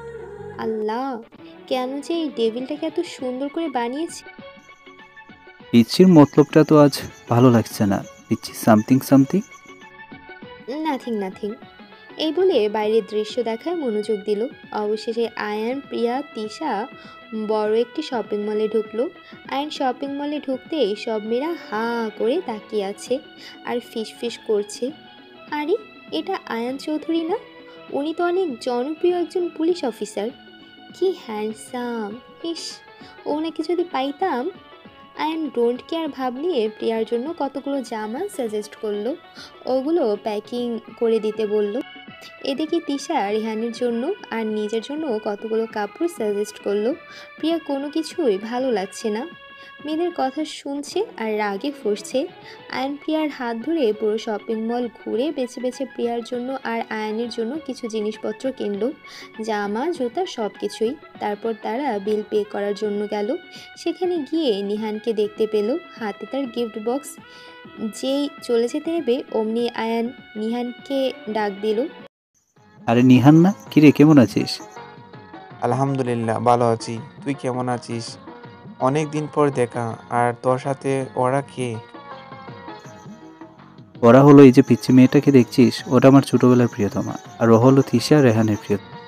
যাক, অবশেষে তোর প্রিয়তমাকে ফেলি। আসসালামু আলাইকুম দুই ভাবি। তোর হাতে গিফট বক্স কেন? আবার কাকে গিফট দিতে যাও? ওহ, তোকে তো বলাই হয়নি, আমি রুহানের বাসায় যাচ্ছি। কাল আমার আম্মু অসুস্থ ছিলেন, তাই যেতে পারিনি, তাই আজ যাচ্ছি। এটা রেহানির গিফট। চল তাহলে একসাথেই যাই। এদিকে আম্মুর শরীরটা ভালো না। কি তুই না সকালে গিফট পাঠিয়েছিস? কি বলছিস আবুল তাবুল? আমি যদি গিফট পাঠাতাম তাহলে আমি এখন আবার রেহানের জন্য গিফট নিয়ে যাচ্ছি কেন? তখনই নিহানের ফোনে একটা কল আসে। কল কেটে দিয়ে অসহায় ভঙ্গিতে তাকালো নিহান আয়ানের দিকে। সরি দোস্ত, খুব ইচ্ছা ছিল এখন গিয়ে রেহানের সাথে দেখা করার, কিন্তু এখন জানতে পারি আম্মুর কন্ডিশন ভালো না, তাই দ্রুত আমায় হসপিটালে যেতে হবে। তুই রেহানকে বুঝিয়ে বলিস আর গিফটটা তুই ওকে দিয়ে দিস। বুঝতেই পারছিস আমার অবস্থা। এদিকে আয়ান তিশার প্রিয়া রওনা দিল বাড়ির উদ্দেশ্যে। সারা রাস্তায় প্রিয়া দেখতে পেল আয়ানের চোখে দুশ্চিন্তার ছাপ। প্রিয়া বলে উঠল, ভাইয়ের জন্য কোন ফ্রেন্ড গিফট দিয়েছে হয়তো। সারা রাস্তায় প্রিয়া আর তিশা বিয়ের প্ল্যান করতে করতে বাড়ি যেতে লাগলো। আয়ান নিশ্চুপ হয়ে ড্রাইভ করতে লাগলো। অজান্তে আয়ানের রাগে কপালের রগগুলো ফুল। প্রিয়ার বাড়ির গলির ভেতরে ঢুকতেই দেখলো আকাশে কতগুলো কালো ধোঁয়া উড়ে যাচ্ছে।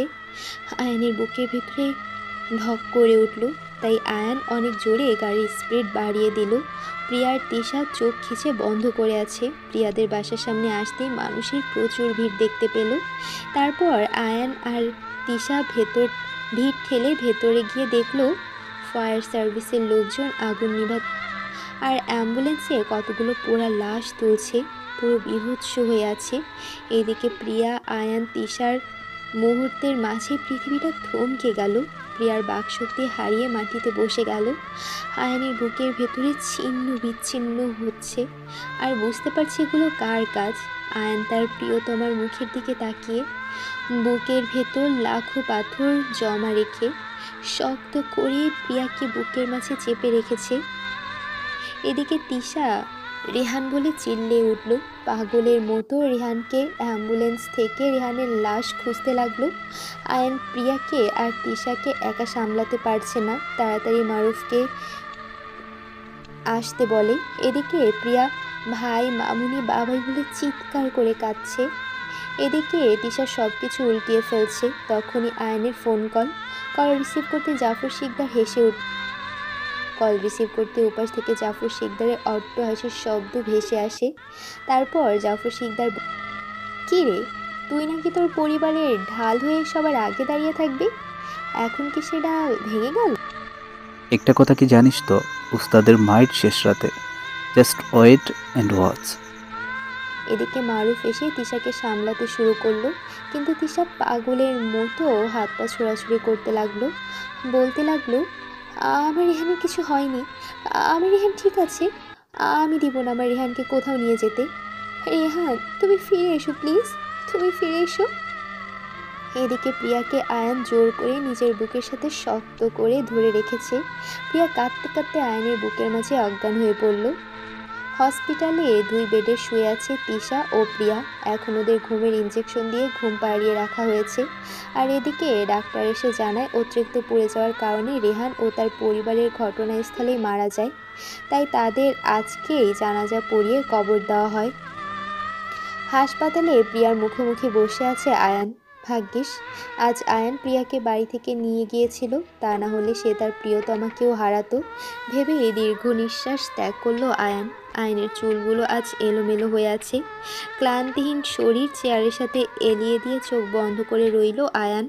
আর রেহান আর আয়নের খুনসুটিগুলো চোখে ভেসে উঠল। একটু পর প্রিয়া আর তিশা ঘুম থেকে উঠতে একে অপরের দিকে তাকিয়ে আছে। হঠাৎ আজকের ঘটনা মনে পড়তে চোখ থেকে নোনা জল গড়িয়ে পড়ল দুজনের। তখনই মারুফ খাবার নিয়ে কেবিনে ঢুকলো। মারুফকে কেবিনে ঢুকতে দেখে তিশা আর প্রিয়া একসাথে বলল, আমার ভাই কোথায়? বাবাই মামুনি ওরা কেমন আছে? তিশা ও জিজ্ঞাসু দৃষ্টিতে তাকিয়ে আছে এই আশায় রেহান ফিরে আসবে, এই আশা নিয়ে। তখনই মারুফ বলে উঠল, ওরা অনেক ভালো আছে, এখন ঘুমিয়ে পড়েছে, জাগতে একটু টাইম লাগবে। তার আগে তোমাদের বলেছে খাবারগুলো খেয়ে নিতে। প্রিয়া আর তিশা বুঝতে পেরেছে রেহান আর কেউই বেঁচে নেই। তিশা কিছু না বলে ঠোঁটের কোণে মিথ্যা হাসি ঝুলিয়ে বলে উঠল, আমাদের আর মিথ্যা সান্ত্বনা আর দিও না মারুফ ভাই, বিশ্বাস করো আর কষ্ট পাবো না। মারুফ বুঝতে পারছে তিশা অতিশোকে পাথর হয়ে আছে। এদিকে প্রিয়া আবার পাগল হয়ে গেছে। প্রিয়া হঠাৎ চিৎকার করে বলে উঠল, ই আল্লাহ, ছোটবেলায় আসল মা বাবাকে নিয়ে নিয়েছো, এখন কেন আবার আমার জীবন থেকে মা বাবার মতো কাউকে পাঠিয়ে তা আবার নিয়ে নিলে? আমার প্রাণপ্রিয় ভাইকে কেন তুমি নিয়ে নিলে? ওদের যখন তুমি নিয়ে নিলে তাহলে আমায় কেন রেখে দিলে? আমি কি এমন পাপ করলাম যে এই পাপের শাস্তি ছোটবেলা থেকে আমায় দিয়ে যাচ্ছ? আমাকেও নিয়ে নাও তুমি খোদা। এদিকে আয়ান প্রিয়ার চিৎকার শুনে ধরফরিয়ে ওঠে। আয়ানের চোখ লাল হয়ে আছে। আয়ান উঠে প্রিয়ার কাঁধে ধরে বলে ওঠে, কেন প্রিয়া, তোমার শরীর অনেক দুর্বল, তাই তোমায় এখন খেয়ে দিয়ে ওষুধ খেতে হবে তো। আর খবরদার যদি মরার কথা বলেছে তো তাহলে আমার চেয়ে কারাবার কেউ হবে না।